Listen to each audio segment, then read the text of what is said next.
서류함이 쓰러지던 순간 얇은 A사 용지 한 장이 팔랑거리며 내 발밑으로 떨어졌다. 허리를 굽혀 종이를 주우려던 찰나 손끝이 종이 가장자리에 닿자마자 내 몸은 마치 보이지 않는 못에 박힌 듯 그 자리에 얼어붙고 말았다. 종이 맨 위쪽에는 굵고 선명한 글씨로 이렇게 적혀 있었다. 협의 이혼 계약서. 시선을 아래로 내리자 서명란에는 이미 내 남편의 이름이 거침없는 필체로 적혀 있었다. 강태호. 작성일은 정확히 3개월 전이었다. 나는 그 서명을 뚫어지게 바라보았다. 무의식적으로 손가락에 힘이 들어갔고 날카로운 종이 가장자리가 손가락에 깊고 하얀 자국을 남겼지만 아주 작은 통증조차 느낄 수 없었다. 가슴 속에 깨진 유리 조각이 가득 박힌 것 같았다. 숨을 쉴 때마다 비릿한 피 냄새가 차오르는 듯했다. 3개월 전은 바로 우리 결혼 5주년 기념일이었다. 그날 밤 강태호는 웬일로 남산타워 최고급 레스토랑을 예약했고 오다 주었다며 백금 목걸이를 내게 건넸다. 그날 나는 기분이 좋아 와인을 2잔이나 더 마셨다. 일밖에 모르던 이 남자가 드디어 다정함을 배웠구나 싶어 기뻤다. 알고 보니 그는 그날 이 이혼 서류를 품에 안고 그 자리에 갔던 것이다. 단지 무슨 이유에서인지 마지막에 이 종이를 꺼내지 않았을 뿐이었다. 그때 현관 쪽에서 도어록이 열리는 소리가 들렸다. 강태호가 돌아왔다. 나는 가장자리가 구겨진 서류를 재빨리 접어 바지 주머니에 깊숙이 찔러 넣었다. 그러고는 몸을 돌려 벽에 기대어 있던 정전기 청소포를 기계적으로 집어들었다. 집에서 왜 이렇게 기름 냄새가 나? 그는 현관에 들어서자마자 미간을 잔뜩 찌푸렸다. 비싼 맞춤 정장 재킷을 벗어 혐오스럽다는 듯 소파에 휙 던져버리곤 브리프케이스에서 물티슈를 꺼내 손가락을 힘주어 닦아냈다. 나는 아무 말 없이 다가가 그의 가방을 받아주려 했다. 그는 몸을 살짝 틀어 내 손을 노골적으로 피했다. 그의 차가운 시선이 내가 입고 있는 낡은 앞치마를 훑고 지나갔다. 만지지 마. 안에 내일 있을 강남 재건축 입찰 원고 들어있어. 방금 주방 치웠다며. 손은 깨끗하게 씻은 거야. 내 손은 허공에 멈춰 섰다. 결혼 6년. 예전 대학교 미대 실기실에서 내 두 뺨을 감싸 쥐고 애틋하게 말하던 서지한 너의 이 손은 붓을 잡아야 하는 손이니 절대 물 한 방울 묻히지 않게 하겠다던 그 가난한 복학생은 이미 시간 속에 죽어버린 지 오래였다. 지금의 강태호는 건축 설계 분야에서 잘 나가는 수석 설계사였고 나는 그저 그의 눈에 서류 하나 만질 자격 없는 쓸모없는 전업주부일 뿐이었다. 나는 허공에 뜬 손을 천천히 거두며 주먹을 꽉 쥐었다. 밥은 밥솥에 데워져 있어. 오늘은 당신이 좋아하는 한우 갈비찜을 했거든. 내 목소리는 여전히 평온했다. 나조차도 낯설게 느껴질 만큼 차분했다. 안 먹어. 그는 넥타이를 거칠게 풀어헤치며 뒤도 돌아보지 않고 서재로 향했다. 오늘 판교 신축 설계 프로젝트 따냈어.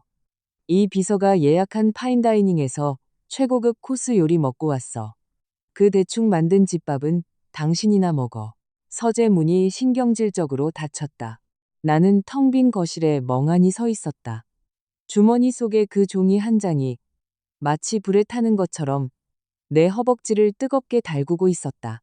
이 비서, 이유라. 그의 회사에 반년 전 입사한 신입사원. 젊고 생기 넘치며 강태호를 바라보는 눈빛에는 늘 노골적인 숭배가 담겨 있던 여자. 나는 스마트폰을 꺼내 인스타그램 앱을 열고 이유라의 계정에 들어갔다. 3개월 전 우리의 결혼 5주년 기념일 밤에 이유라는 하나의 게시물을 올렸었다. 어떤 사람들은 진작에 선택을 내렸어야 해 사랑받지 못하는 쪽이 불륜 아닌가요? 사진은 조수석에서 찍힌 것이었다. 사진 속 남자의 뻗은 손가락이 스티어링 휠에 무심하게 얹혀 있었고 그 손목에 채워진 것은 내가 반년 동안 생활비를 아끼고 아껴 사준 5주년 기념 한정판 오토매틱 시계였다. 화면 속 그 글귀를 뚫어지게 바라보자 위장이 뒤틀리며 구역질이 치밀었다. 덜덜 떨릴 정도로 이를 꽉 깨물었다. 강태호의 마음속에서 나는 이미 불필요한 제3자가 되어버린 것이었다. 그는 진작에 이혼을 결심하고 서명까지 마쳤으면서 나를 완벽하게 맨몸으로 내쫓을 최고의 타이밍을 기다리며 서재 서류함 밑바닥에 그걸 숨겨두었던 것이다. and 나는 눈을 감고 깊게 숨을 들이마셨다. 다시 눈을 떴을 때 눈가에 고여있던 씁쓸함은 이미 완벽한 냉철함으로 바뀌어 있었다. 나는 돌아서서 서재로 들어갔다. 강태호는 책상 앞에 앉아 모니터 화면의 도면을 보며 짜증스러운 표정을 짓고 있었다. 내가 들어오는 것을 보자 그의 눈빛이 순식간에 차가워졌다. 목소리에는 짙은 경고가 배어 있었다. 내가 일할 때 들어와서 방해하지 말라고 했지? 생활용품 좀 사야 해. 이번 달 생활비가 모자라. 나는 다가가 평온한 눈빛으로 그를 내려다보았다.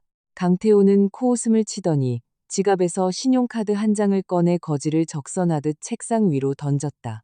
카드는 멀리 미끄러져 하마터면 바닥에 떨어질 뻔했다. 이 안에 100만 원 한도가 있어.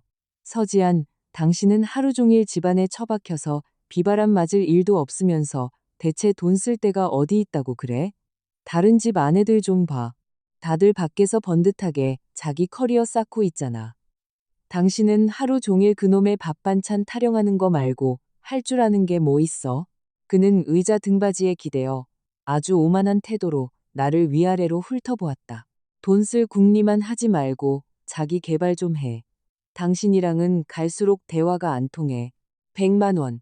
강태호의 현재 기본 연봉은 5억 원이고 연말 인센티브는 포함조차 되지 않은 금액이다. 그는 매달 내게 500만 원을 생활비로 준다.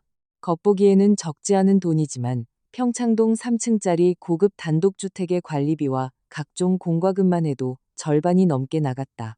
거기에 그가 지정한 유기농 식자재와 며칠에 한 번씩 맡기는 명품, 정장 드라이클리닝 비용까지 더하면 정작 내 손에 남는 돈은 한 푼도 없었다. 매달 말일이면 나는 내 결혼 전 모아둔 적금까지 깨서 보태야만 그가 원하는 그 완벽한 라이프 스타일을 간신히 유지할 수 있었다. 그런데 그의 눈에 이것은 하루 종일 반찬 타령이나 하는 것이었고 대화가 통하지 않는 것이었다. 알았어. 나는 책상 위 카드를 집어들어 두 손가락 사이에 꽉 쥐었다. 강태호는 조금 의외라는 듯한 표정을 지었다.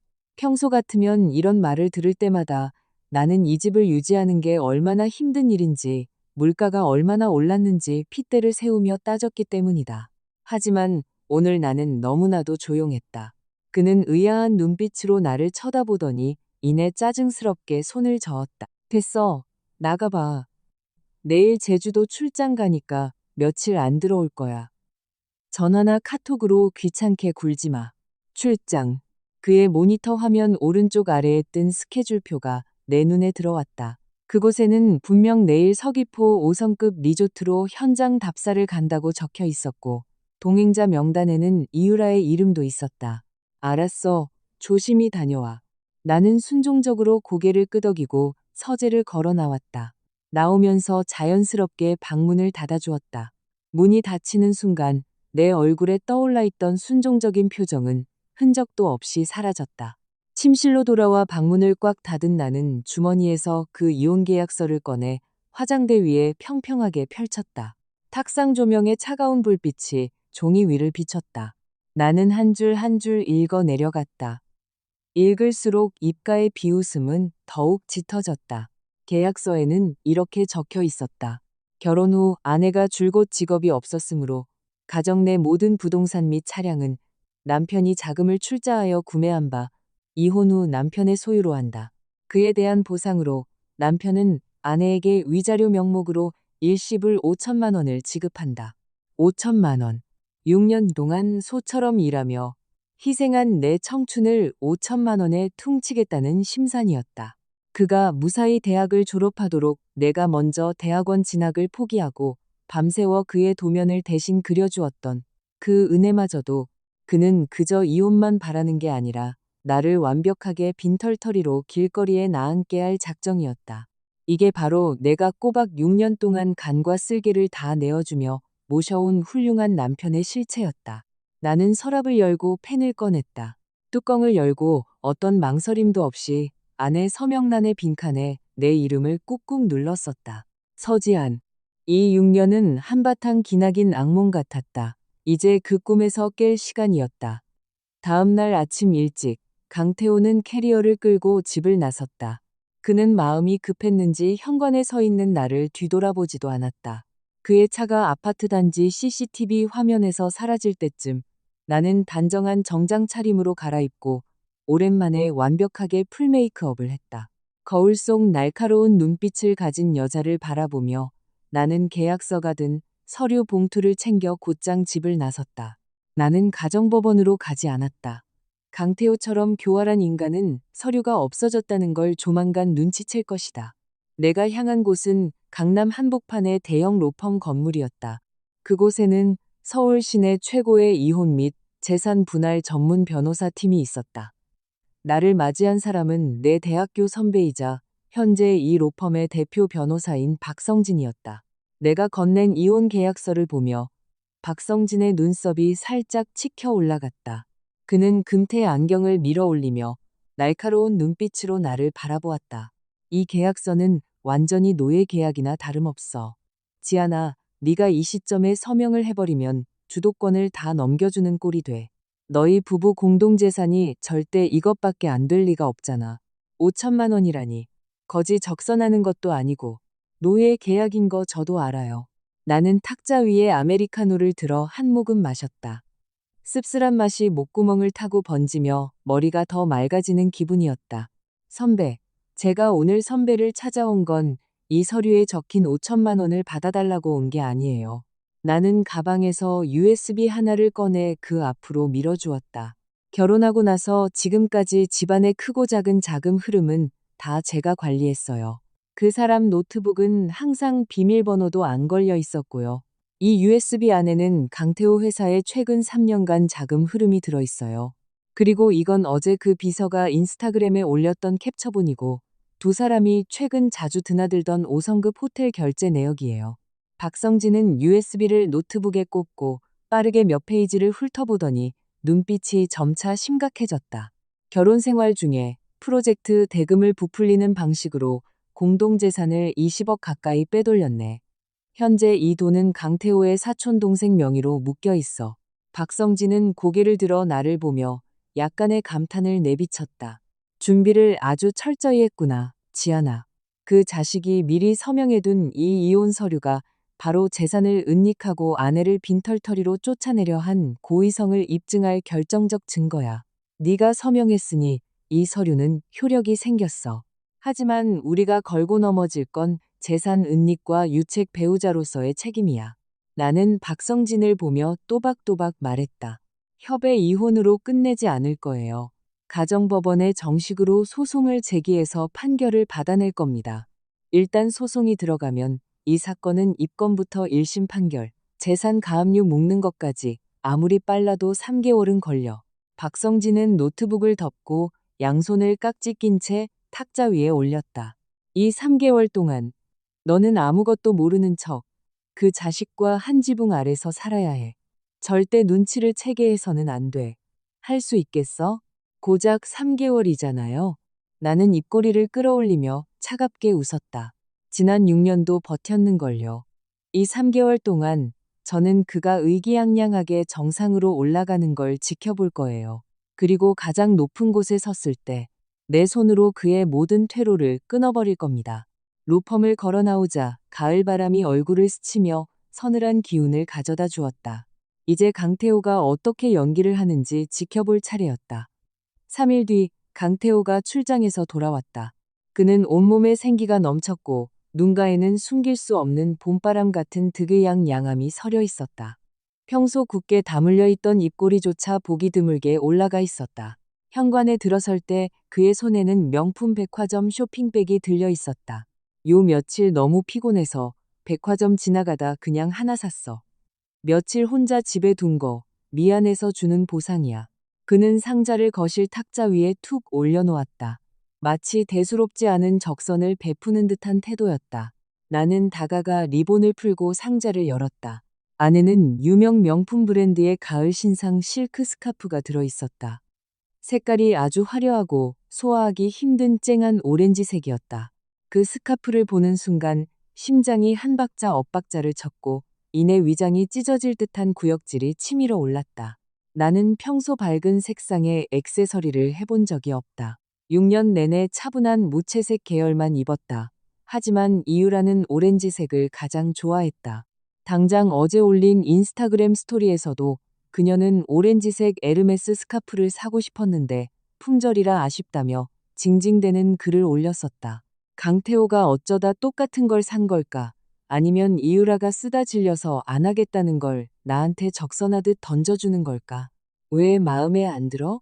강태호는 소파에 앉아 내가 한참을 아무 말도 하지 않자 다시 미간을 찌푸렸다. 그 스카프 200만 원도 넘는 거야. 당신 보름치 생활비랑 맞먹는다고. 서지안, 사람은 만족할 줄을 알아야지. 매번 누가 빚이라도 진 것처럼 원망하는 표정 좀 짓지 마. 나는 주먹을 꽉 쥐었다. 손톱이 손바닥을 깊게 파고들었다. 스카프를 당장 그의 얼굴에 집어던지고 싶은 충동을 억누르며 나는 숨을 깊게 들이마셨다. 아니, 너무 마음에 들어. 나는 스카프를 곱게 접어 상자에 다시 넣고 고개를 돌려 그를 향해 온순한 미소를 지어 보였다. 고마워요, 여보.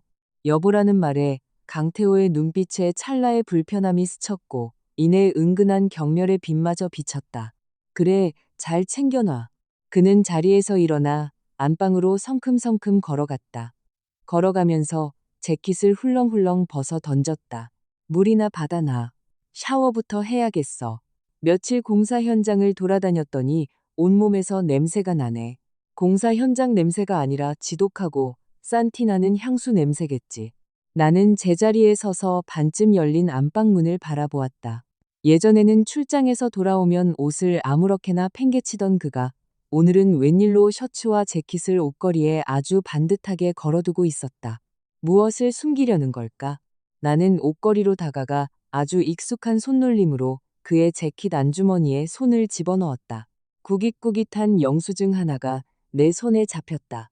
어제 저녁의 결제 내역이었다. 강남의 유명 VIP 사립 산부인과 진료비. 결제자 강태호. 환자 이유라. 초음파, 피검사 등 진료 내역 총계 150만 원. 내 호흡이 그 순간 떠버버렸다. 시선이 초음파라는 세 글자에 튠박힌 채 머릿속에서 웅 하는 거대한 이명이 울렸다. 이유라가 임신을 했다. 어쩐지 그의 태도가 그렇게 당당하더라니. 어쩐지 숨기는 것조차 귀찮아하더라니.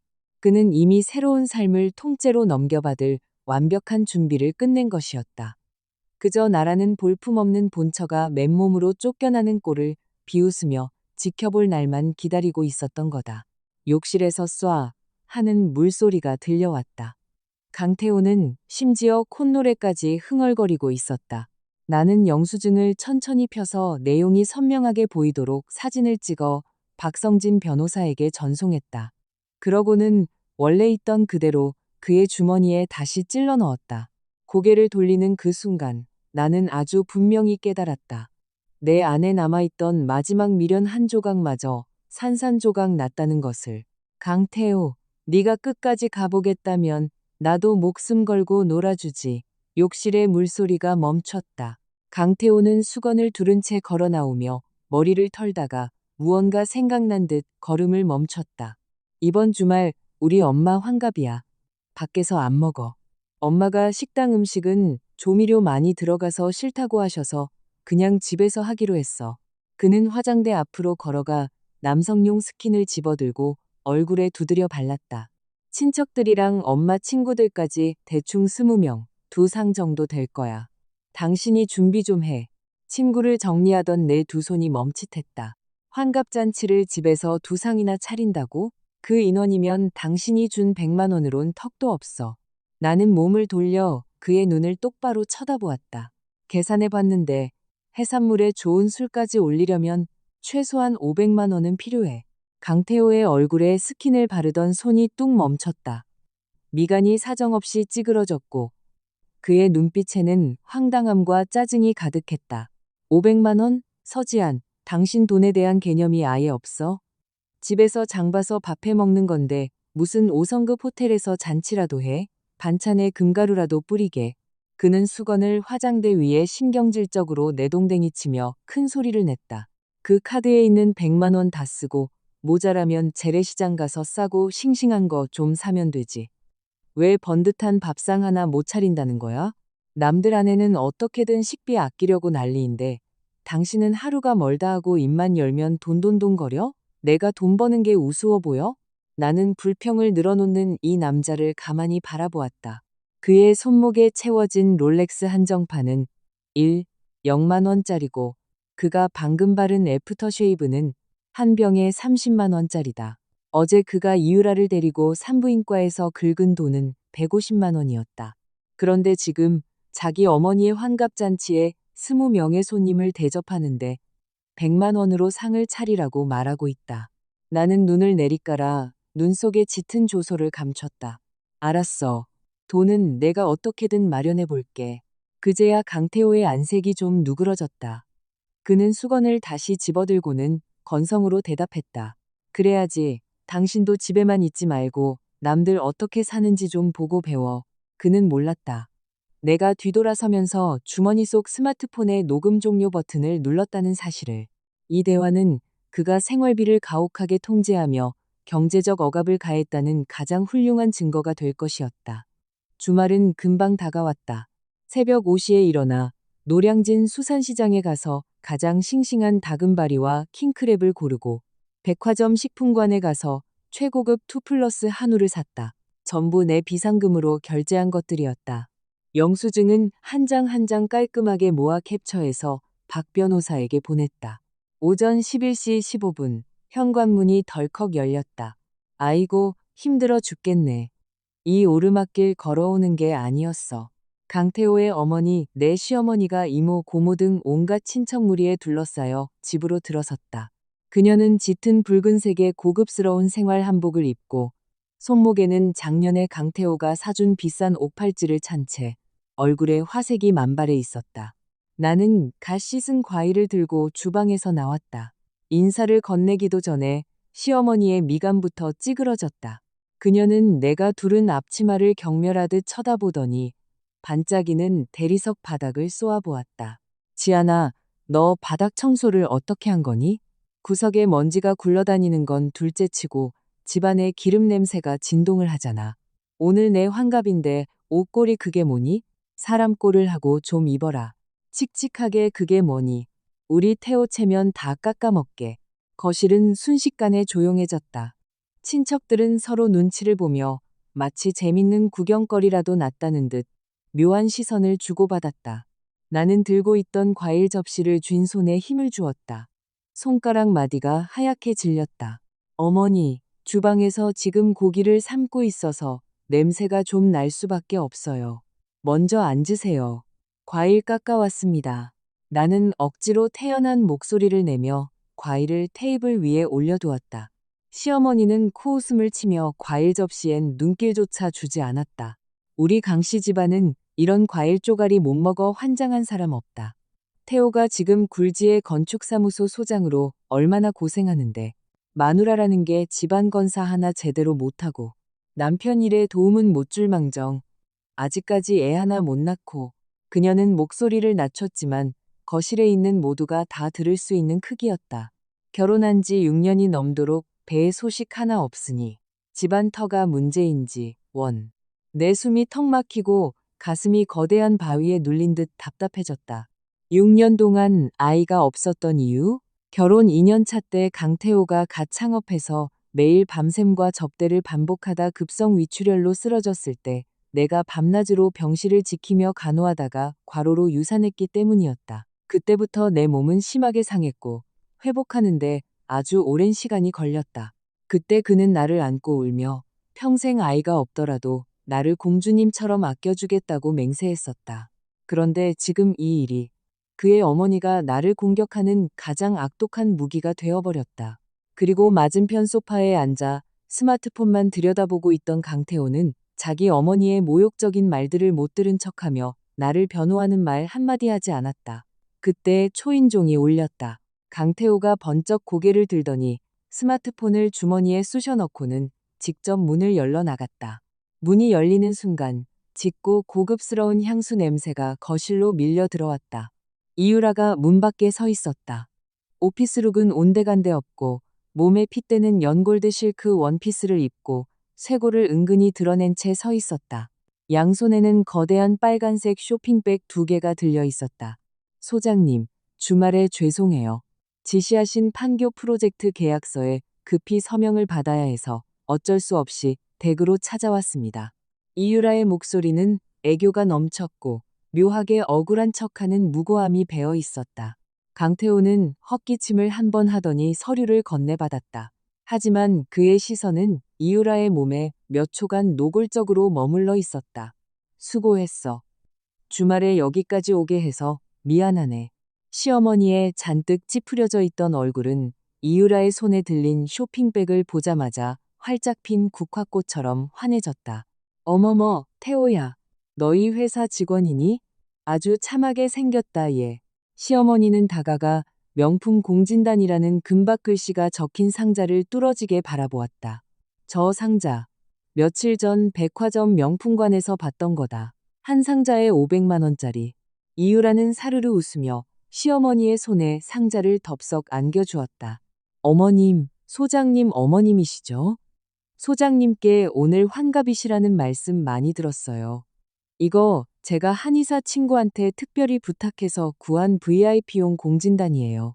어르신들 기력 회복에 최고랍니다. 작은 성이니까 꼭 받아주세요. 시어머니는 입이 귀에 걸리도록 웃으며 양손으로 상자를 꼭 쥐었다. 아이고, 아가씨가 돈을 너무 썼네. 미안해서 어쩌누. 아유, 아니에요. 소장님이 평소에 회사에서 저희를 얼마나 잘 챙겨주시는데요. 저야 법인카드로 생색 좀 내는 거죠. 호호. 이유라는 그렇게 말하며 의도적으로 주방 문간에 서 있는 나를 힐끗 쳐다보았다. 입꼬리에는 도발적인 미소가 걸려 있었다. 법인카드로 생색 낸다라. 그 말 참 정확하네. 저 공진단 산돈, 강태호가 장부 조작해서 빼돌린 우리 부부 공동재산 아니니? 내 돈을 훔쳐다가 내 집에서 나를 구박하는 시어머니한테 아부를 떨어? 기왕 온 김에 그냥 가지 말고. 마침 밥 다 됐으니까 먹고 가. 시어머니는 이유라의 손을 덥석 잡았다. 마치 그쪽이 진짜 며느리라도 되는 양 친근한 태도였다. 이유라는 두어 번 사양하는 척하다가 강태호 바로 옆에 빈자리에 아주 자연스럽게 앉았다. 음식이 하나씩 상에 올랐다. 최고급 다금바리찜, 파기름 킹크랩 볶음, 그리고 내가 약한 불로 장장 3시간이나 푹 꼬아낸 전복 토종닭 백숙. 이 백숙을 끓이려고 어제 저녁부터 닭을 손질하고 불 옆을 떠나지 않고 지켰다. 이유라는 상에 가득 찬 요리를 보며 입을 틀어막고 호들갑을 떨었다. 우와, 사모님 솜씨가 엄청 좋으시네요. 소장님은 매일 밖에서 비싼 것만 드시느라 질리셨을 텐데 역시 집밥이 최고죠. 말은 참 교묘했다. 겉으로는 나를 칭찬하는 척하지만 속뜻은 강태호가 평소에 집에서 밥을 아예 안 먹는다는 걸 콕 집어 말하는 거였다. 나는 대꾸하지 않고 앞접시를 가져다 진하게 우러난 백숙 국물을 퍼서 시어머니께 드렸다. 어머니, 이 국물 한번 드셔보세요. 몸에 아주 좋습니다. 내가 그릇을 시어머니 앞에 놓았을 때 옆에 있던 이유라가 갑자기 가슴을 부여잡고 미간을 잔뜩 찌푸리더니 헛구역질을 시작했다. 우. 이유라는 헛구역질을 하며 재빨리 몸을 옆으로 돌렸다. 눈시울이 순식간에 붉어지며 가련한 표정을 지었다. 강태호의 안색이 확 변했다. 그는 반사적으로 자리에서 벌떡 일어났고 손이 이미 반쯤 뻗어나가 이유라의 등을 두드려 주려고 했다. 하지만 친척들의 눈이 의식되었는지 뻗은 손을 허공에 뻣뻣하게 멈췄다. 왜 그래요? 이 비서, 어디 안 좋아요? 시어머니가 다급히 수저를 내려놓고 걱정스럽게 물었다. 이유라는 눈가에 눈물을 머금고 시어머니를 보며 죄송하다는 표정을 지었다. 어머님, 정말 죄송해요. 요즘 위가 좀 안 좋아서요. 갑자기 닭고기 비린내를 맡았더니 속이 뒤집어져서 정말 죄송합니다. 흥을 다 깨서요. 닭고기 비린내라. 나는 이유라를 노려보았다. 최고급 방목 토종닭에 몇십 년 묵은 진피까지 넣어 잡내를 완벽하게 잡았는데 비린내가 날 리가 없었다. 그녀는 지금 일부러 트집을 잡으며 아주 대놓고 과시하고 있는 것이었다. 며칠 전 봤던 산부인과 영수증을 생각하면 속셈이 뻔했다. 임신 초기에 입덧을 핑계 삼아 내 구역에서 뻔뻔하게 주도권을 과시하려는 수작이었다. 시어머니의 안색이 순식간에 싸늘하게 식었다. 그녀는 이유라를 한번 쳐다보고는 식탁 위에 놓인 백숙 국물을 노려보더니 갑자기 자리에서 벌떡 일어났다. 모두가 지켜보는 가운데 시어머니는 내가 3시간 동안 정성껏 끓인 백숙 그릇을 집어들고 주방 구석의 음식물 쓰레기통으로 성큼성큼 다가갔다. 와, 노랗게 우러난 국물과 귀한 전복, 그리고 광주요 도자기 그릇까지 모두 쓰레기통 안으로 가차없이 내동댕이 쳐졌다. 어머니, 나는 한 발짝 다가섰다. 손목이 덜덜 떨렸다. 시어머니는 몸을 퀨 돌리더니 내 코앞에 삿대질을 하며 악을 썼다. 네가 끓인 게 대체 무슨 구정물이냐? 역겨운 냄새가 진동을 하잖아. 너 내가 늙었다고 아주 작정하고 엿먹이려고 이러는 거지? 손님이 와서 축하를 해주는데 이런 걸 내놔서 남의 입맛을 다 버려? 거실은 죽은 듯이 고요해졌다. 친척들이 수군거리는 소리와 바늘 같은 시선들이 내 온몸을 찔러댔다. 엄마 말이 맞아. 평소에 요리 학원이라도 다니라니까 기어코 말을 안 듣더니. 강태호가 옆에서 불난집에 부채질을 했다. 이 비서 같은 남도 못 견디는 저런 냄새를 밥상에 올리다니 당신 대체 집에서 뭘 하는 거야? 내 심장은 순식간에 바닥으로 곤두박질 쳤고 온몸의 피가 차갑게 식어버렸다. 나는 아랫입술을 꽉 깨물었다. 피비린내가 날 때까지 입맛에 안 맞으시면 안 드시면 될 거 아닙니까? 최고급 식재료만 써서 3시간 동안 불 앞을 지켜서 만든 거예요. 나는 허리를 꼿꼿이 세우고 강태호를 차갑게 노려보았다. 당신은 맛도 한번 안 봐놓고 어떻게 남이랑 한통속이 돼서 나를 탓할 수 있어? 강태호는 나의 차갑고 강경한 태도에 체면이 구겨졌다고 생각했는지 식탁을 콱 내리쳤다. 식기들이 와장창 소리를 냈다. 내가 평소에 친척들 앞에서는 항상 참고 넘어갔기 때문에 그는 더욱 분노했다. 서지안, 너 요새 아주 간덩이가 부었구나? 오늘 우리 엄마 환갑인데 꼭 이렇게 분란을 일으켜서 분위기를 망쳐야 속이 후련하겠어? 이유라가 다급히 일어나 강태호의 소매를 잡았다. 목소리는 여리고 부드러웠다. 소장님, 화내지 마세요. 제가 잘못했어요. 사모님이 매일 집에서 살림하시느라 얼마나 고생이 많으신데 제 입맛이 유별나서 그런 거예요. 저 때문에 두 분 싸우지 마세요. 그렇게 말하며 이유라는 억울한 듯 고개를 숙였다.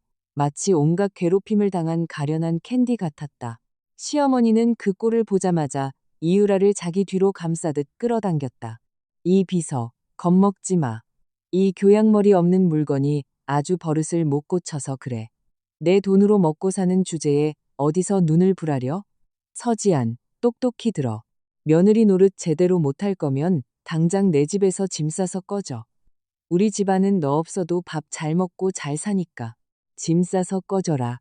내 결혼 전 적금을 깨서 장을 보고 내 손으로 반나절을 바쳐 요리한 내 집에서 나보고 꺼지라고. 나는 깊게 숨을 들이마시며 끓어오르는 분노를 억눌렀다. 아니, 아직 판을 뒤엎을 때가 아니다. 참아야 한다. 저들의 추악한 민낯을 조금씩 빠짐없이 다 까발리도록 둬야 한다. 법정에서 이 모든 것을 가장 날카로운 칼로 바꿔줄 테니. 나는 꽉 쥐고 있던 주먹을 천천히 풀었다. 손바닥에는 손톱에 깊게 파인 자국에서 피가 배어 나오고 있었다. 뼈가 저리도록 아팠다. 좋아요. 제가 역겹다고 하시니 여러분끼리 맛있게 드세요. 더 이상 눈앞에서 얼쩡거리지 않을 테니. 나는 말을 마치자마자 입고 있던 앞치마를 벗어 의자 등받이에 툭 던져버렸다. 그들을 쳐다보지도 않은 채 곧장 현관으로 걸어갔다. 구두를 갈아 신고 문을 밀었다. 쾅! 문이 부서질 듯 엄청난 굉음을 내며 닫혔다. 뒤에서 들려오던 시어머니의 악다구니가 문 안쪽으로 완전히 차단되었다. 아파트 단지를 빠져나오자 가을바람이 얼굴을 때렸지만 머리는 그 어느 때보다 맑아졌다. 나는 스마트폰을 꺼내 홈 CCTV 앱에 접속했다. 도둑이 들까봐 거실 천장 구석에 눈에 잘 띄지 않게 설치해둔 카메라였다. 강태호조차 그 존재를 잊고 있었다. 지금 화면에는 거실의 모습이 선명하게 실시간으로 나오고 있었다. 내가 집을 나선 지 10분도 채 지나지 않았는데 식탁의 분위기는 다시 화기애애해져 있었다. 강태호는 원래 자리에 앉아 있었지만 그의 손은 식탁보에 가려진 채 이유라의 허벅지 위에 살포시 얹혀 있었다. 이유라는 얼굴을 붉히며 옆에 앉은 시어머니를 힐끗 쳐다보고는 피하기는커녕 자신의 손을 강태호의 손등 위에 포개 얹었다. 더욱 기가 막힌 것은 시어머니였다. 그녀는 그 꼴을 빤히 보면서도 전혀 불편해하지 않고 오히려 싱글벙글 웃으며 내가 사온 다금바리 살을 발라 이유라 앞접시에 올려주고 있었다. 유라 씨, 많이 먹어. 시간 날 때마다 집에 자주 놀러 오고 누구처럼 애도 못 낳으면서 상전 노릇만 하는 것보다 훨씬 낫네. 좋아. 아주 좋아. 나는 떨리는 손으로 클라우드의 자동 저장 기능이 켜진 녹화 버튼을 눌렀다. 1분 1초. 악독한 폭언들. 그리고 식탁 밑에서 벌어지는 역겨운 스킨십까지 모조리 클라우드에 기록되었다. 이 환갑잔치는 강태호 일가의 밑바닥을 완벽하게 보여주었을 뿐만 아니라 나에게 가장 결정적인 외도 증거를 안겨주었다. 나는 길가에 있는 스타벅스에 앉아 오후 내내 시간을 보냈다. 저녁 8시가 되어서야 박 변호사에게 전화가 왔다. 지아나, 네가 넘긴 결제 내역이랑 계좌 내역 다 확인했어. 전화기 너머 박성진의 목소리는 유난히 차분하고 냉정했다. 강태호 사촌 동생 명의로 최근에 반포 레미안 아파트가 한 채 매입된 게 확실해. 전액 현금 25억. 매입 시점이 딱 너희 5주년 기념일 일주일 뒤야. 그 자식이 아주 조직적으로 재산을 은닉하고 있어.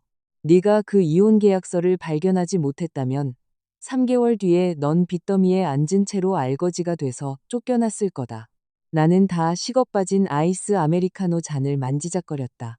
잔 표면의 물방울이 손가락 사이로 흘러내렸다. 그 인간이 완벽하게 빈털터리가 되게 하려면 증거가 더 필요한가요? 박성진은 잠시 말을 멈췄다.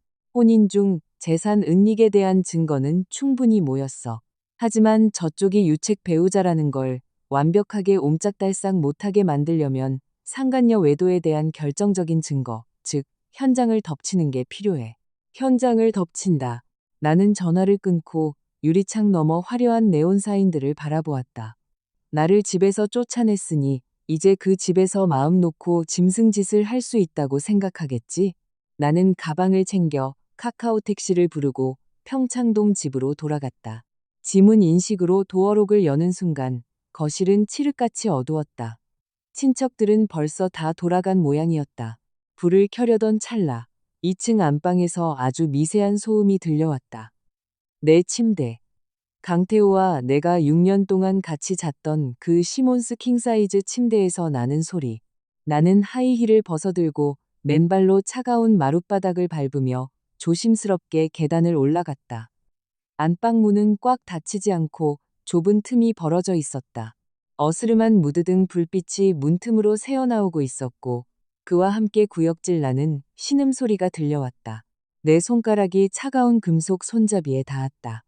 이 문만 열면 그 추악한 진실이 내 공간에 온전히 까발려질 것이다.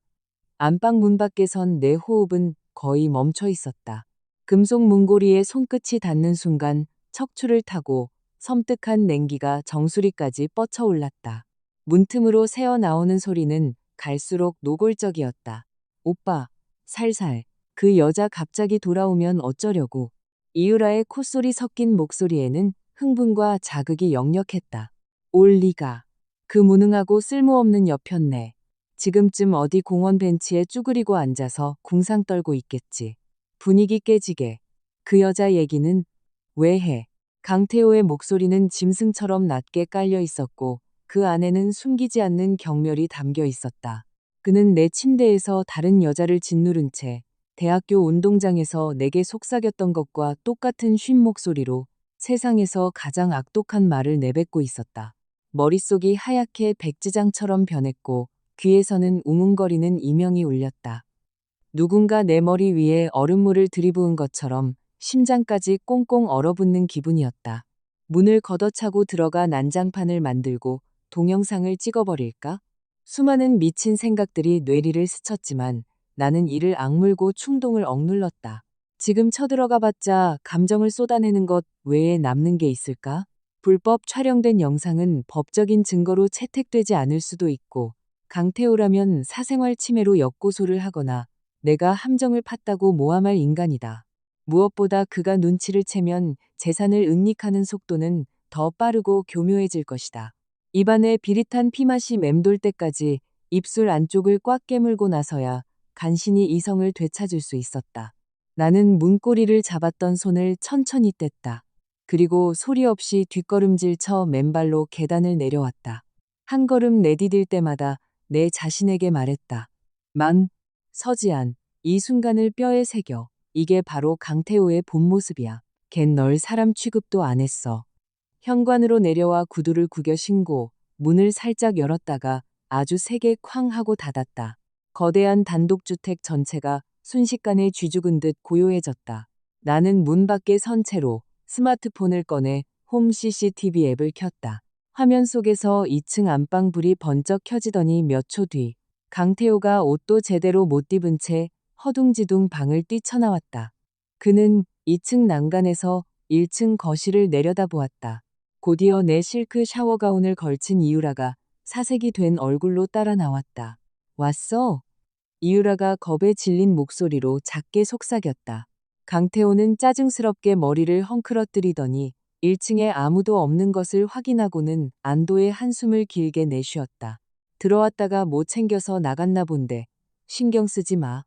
이늘에 그는 고개를 돌려 이유라의 허리를 확 끌어당기더니 난간에 기대게 하고는 끈적하게 입맞춤을 퍼부었다. 일단 옷 갈아입어. 카카오 블랙 불러서 집까지 데려다 주라고 할게. 나는 화면 속에서 껴안고 있는 두 사람을 보며 차가운 미소를 지었다. 다음 날 나는 평소처럼 정해진 시간에 아침 식사를 준비했다. 커피와 프렌치 토스트를 식탁에 올려놓았다. 강태호가 1층으로 내려오다 식탁에 앉아있는 나를 보고는 눈빛이 심하게 흔들렸다. 그는 의자를 빼고 앉으며 헛기침을 두어 번 했다. 어제 저녁에 어딜 갔던 거야? 갈수록 성질머리만 더러워져서는 말도 없이 팩 나가버리고 그는 포크를 집어들며 책망하는 투로 자신의 불안감을 감추려 했다. 나는 그를 쳐다보지도 않고 접시 위에 베이컨을 써는 데만 집중했다. 부동산 좀 보고 왔어. 나는 아주 평온한 목소리로 폭탄 하나를 던졌다. 강태호의 손이 멈칫하더니 칼끝이 접시를 긁으며 기분 나쁜 소리를 냈다. 무슨 부동산? 그가 나를 뚫어지게 노려보며 물었다. 우리 지금 사는 이 평창동 집. 당신 회사에서 너무 멀잖아. 매일 강남으로 출퇴근하는 것도 피곤할 테고. 청담동 쪽에 신축 펜트하우스 괜찮은 데가 있더라고. 회사도 가깝고 인프라도 좋고. 나는 고개를 들어 그를 향해 방긋 웃었다. 내가 결혼 전에 살던 오피스텔 팔아서 계약금 보태고 넓혀서 이사가는 게 어떨까 해서. 강태호의 굳어있던 얼굴이 그제야 확 풀리며 눈 밑에 짙은 조소가 스쳤다. 하지만 그는 재빨리 표정을 감췄다. 그 낡아빠진 오피스텔 팔아봤자 돈이 얼마나 나온다고.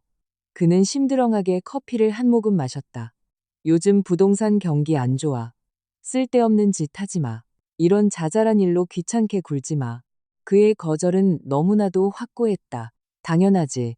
이 평창동 집은 이유라에게 넘겨주기로 이미 계산이 다 끝났으니까. 직업도 없는 전업주부 따위가 감히 자산 변동에 참여할 자격도 없고 새 집을 사는 건 꿈도 꾸지 말라는 소리다. 근데 주말에 어머니 환갑잔치 때 친척들 말 들어보니까 좀 맞는 말도 있더라고.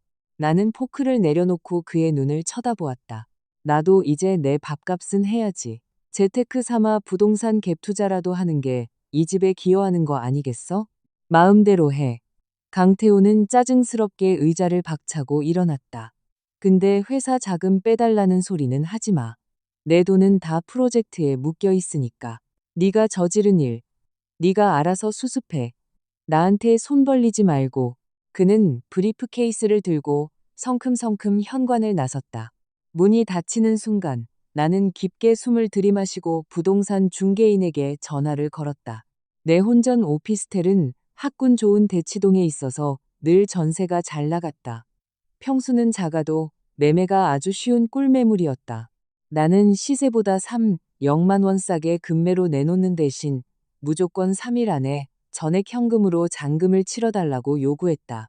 새 집을 사는 건 당연히 거짓말이다. 나는 내 혼전 재산을 가장 안전한 곳으로 완벽하게 현금화할 그럴싸한 명분이 필요했을 뿐이다. 완전히 얼굴을 붉히고 진흙탕 싸움을 시작하면 강태호는 내 이 작은 보금자리조차 물고 늘어질 인간이니까.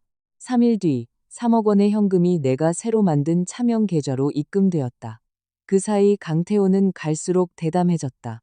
일주일 내내 야근 핑계로 늦게 귀가했고 들어올 때마다 각기 다른 향수 냄새를 묻히고 왔다. 조 말론의 달콤한 과일 향이 날 때도 있었고 딥티크의 짙은 장미 향이 날 때도 있었다. 이유라가 냄새로 자기 영역을 표시하며 나를 도발하고 있는 것이었다. 시어머니 역시 요새 파리 때처럼 이 집에 뻔질나게 드나들었다. 올 때마다 손에는 백화점 쇼핑백이 한가득이었는데 전부 강태호가 건네준 한도 1억짜리 VVIP 가족 카드로 긁은 것들이었다. 이날 오후 샤워를 마치고 나오는데 1층에서 호탕한 웃음소리가 들려왔다. 계단 모퉁이를 돌다 말고 나는 걸음을 멈췄다. 거실 소파에는 시어머니와 이유라가 마주 앉아 있었고 두 사람 앞에는 수십만 원짜리 수입 아기 옷들이 잔뜩 쌓여 있었다. 이 오가닉 코튼 베넷 저고리 참 좋다. 만져보니 보들보들하네. 시어머니는 파란색 우주복을 들어 이유라의 배 위에 대보았다. 역시 우리 유라가 보는 눈이 있어. 떡두꺼비 같은 손자가 태어나서 이거 입으면 얼마나 훤칠할까. 이유라는 아직 티도 안 나는 배를 쓰다듬으며 교태롭게 웃었다. 어머님, 아직 아들인지 모르는걸요. 틀림없어. 내가 네 관상을 보니까 딱 아들이야. 요즘 신거 당기는 거 보면 무조건 떡두꺼비 같은 내 장손이지. 시어머니는 입이 귀에 걸리도록 웃으며 빨간색 벨벳 케이스 하나를 이유라의 손에 쥐어주었다. 이건 애미가 주는 첫 선물이다. 순금 팔찌야. 이거 차고 있으면 애도 튼튼하게 자라고 놀라지도 않는다더라. 나는 계단 모퉁이에 선 채 시어머니가 쥐어준 그 빨간색 케이스에 시선을 고정했다. 저 금팔찌, 내가 잘 아는 물건이다. 결혼 첫해 우리 부모님이 쥐꼬리만한 퇴직금을 쪼개고 쪼개서 내게 사준 예물 중 하나였다. 아까워서 한 번도 차지 못하고 안방 금고 맨 밑바닥에 고이 모셔둔 것이었다. 지금 그 팔찌는 시어머니가 상간녀에게 점수를 따고 떡두꺼비 같은 장손을 기원하는 뇌물로 쓰이고 있었다. 발끝에서부터 머리끝까지 얼음물을 뒤집어 쓴 듯한 한기가 뻗쳐 올랐다. 이 인간들은 나를 집에서 빈몸으로 쫓아내는 걸로도 모자라 내 영혼까지 다 발가벗길 작정이었다. 나는 심호흡을 한 번 하고 또각또각 발소리를 내며 계단을 내려갔다. 날카로운 힐 소리가 거실의 화기애애한 분위기를 산산조각 냈다. 시어머니와 이유라가 동시에 고개를 들었다. 나를 본 시어머니 얼굴에서 웃음기가 싹 가시며 당황한 기색이 스쳤지만 이내 뻔뻔하게 고개를 치켜들었다. 다들 뭐 하세요?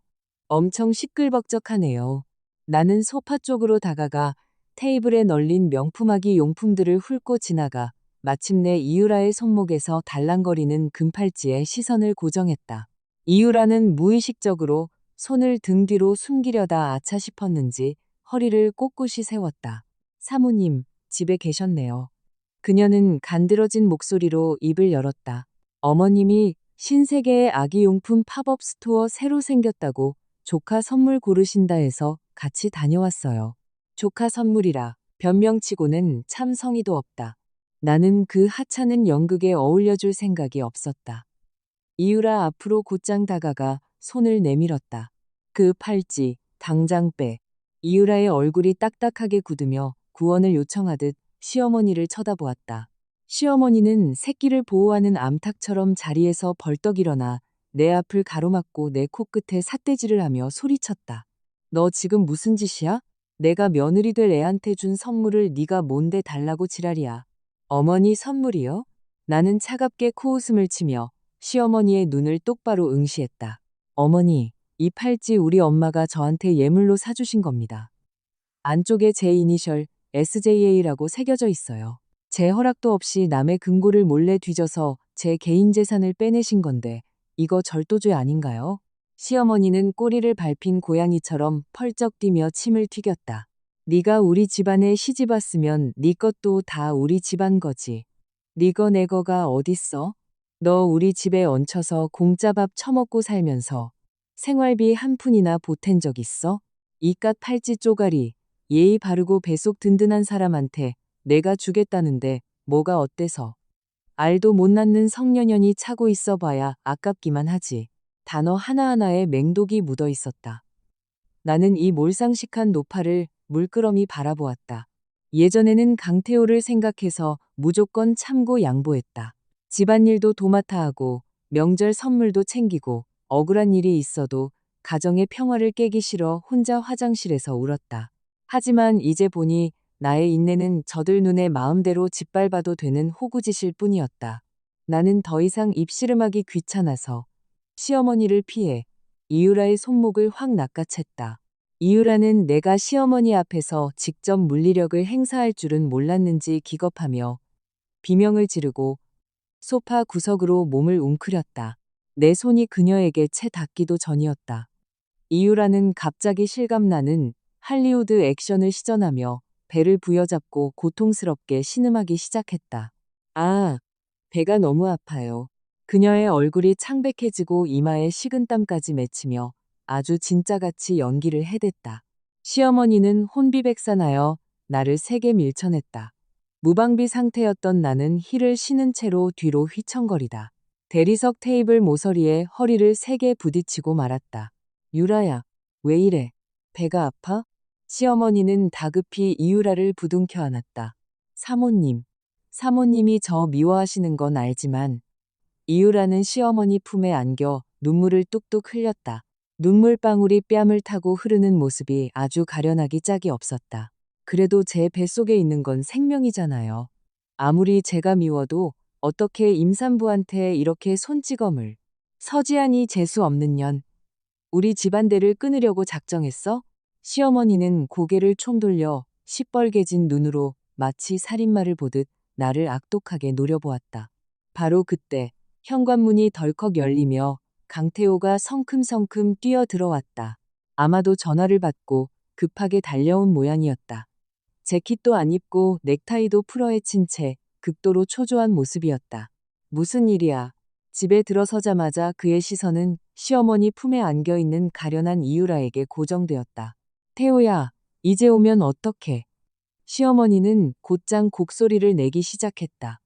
내 그 잘난 마누라가 미쳐 돌아가지고 유라 물건을 뺏겠다며 임산부를 밀치고 때렸잖니. 유라 배가 아파 죽겠다는데 애라도 잘못되면 난 못 산다. 강태호의 얼굴이 순식간에 흑빛으로 변했다. 그는 나에게 다가오더니 변명할 기회조차 주지 않고 손을 치켜들었다. 짝! 경쾌하고 파열음 섞인 뺨 때리는 소리가 거실 전체에 울려 퍼졌다. 내 고개가 한쪽으로 휙 돌아갔고 오른쪽 뺨이 얼얼해지며 머릿속에서 이명이 울렸다. 입안에서 비릿한 피맛이 확 퍼졌다. 결혼 6년 동안 내가 무슨 수모를 겪어도 단 한 번도 손찌검을 한 적 없던 인간이었다.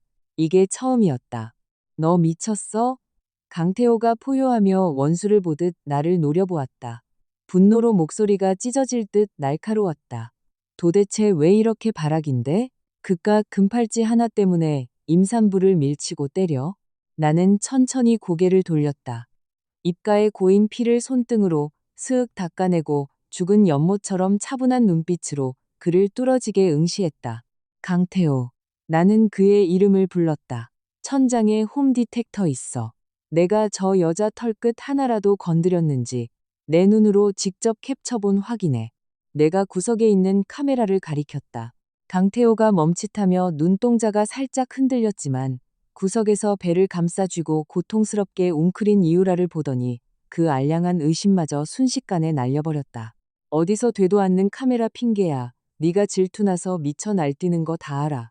그는 내 코앞에 삿대질을 하며 마지막 남은 가림막마저 가차없이 찢어발겼다. 그래, 유라 뱃속에 내 아이 있어. 어쩔 건데. 네가 불임이라 애를 못 가지니까 내가 다른 여자를 찾은 거 아니야. 드디어 바닥을 드러내는구나. 그는 마침내 제 입으로 모든 걸 인정했다. 금고 안에 있던 팔찌를 우리 엄마가 어떻게 뺀 거냐고? 내가 유라 주라고 했어. 뭐 불만 있어? 내 눈앞에서 발악하는 이 남자를 보니 갑자기 실소가 터져 나왔다.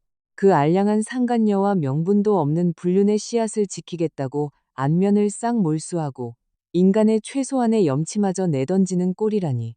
불만 없어. 나는 입꼬리를 살짝 끌어올렸다. 부어오른 뺨 근육이 당겨 날카로운 통증이 느껴졌다.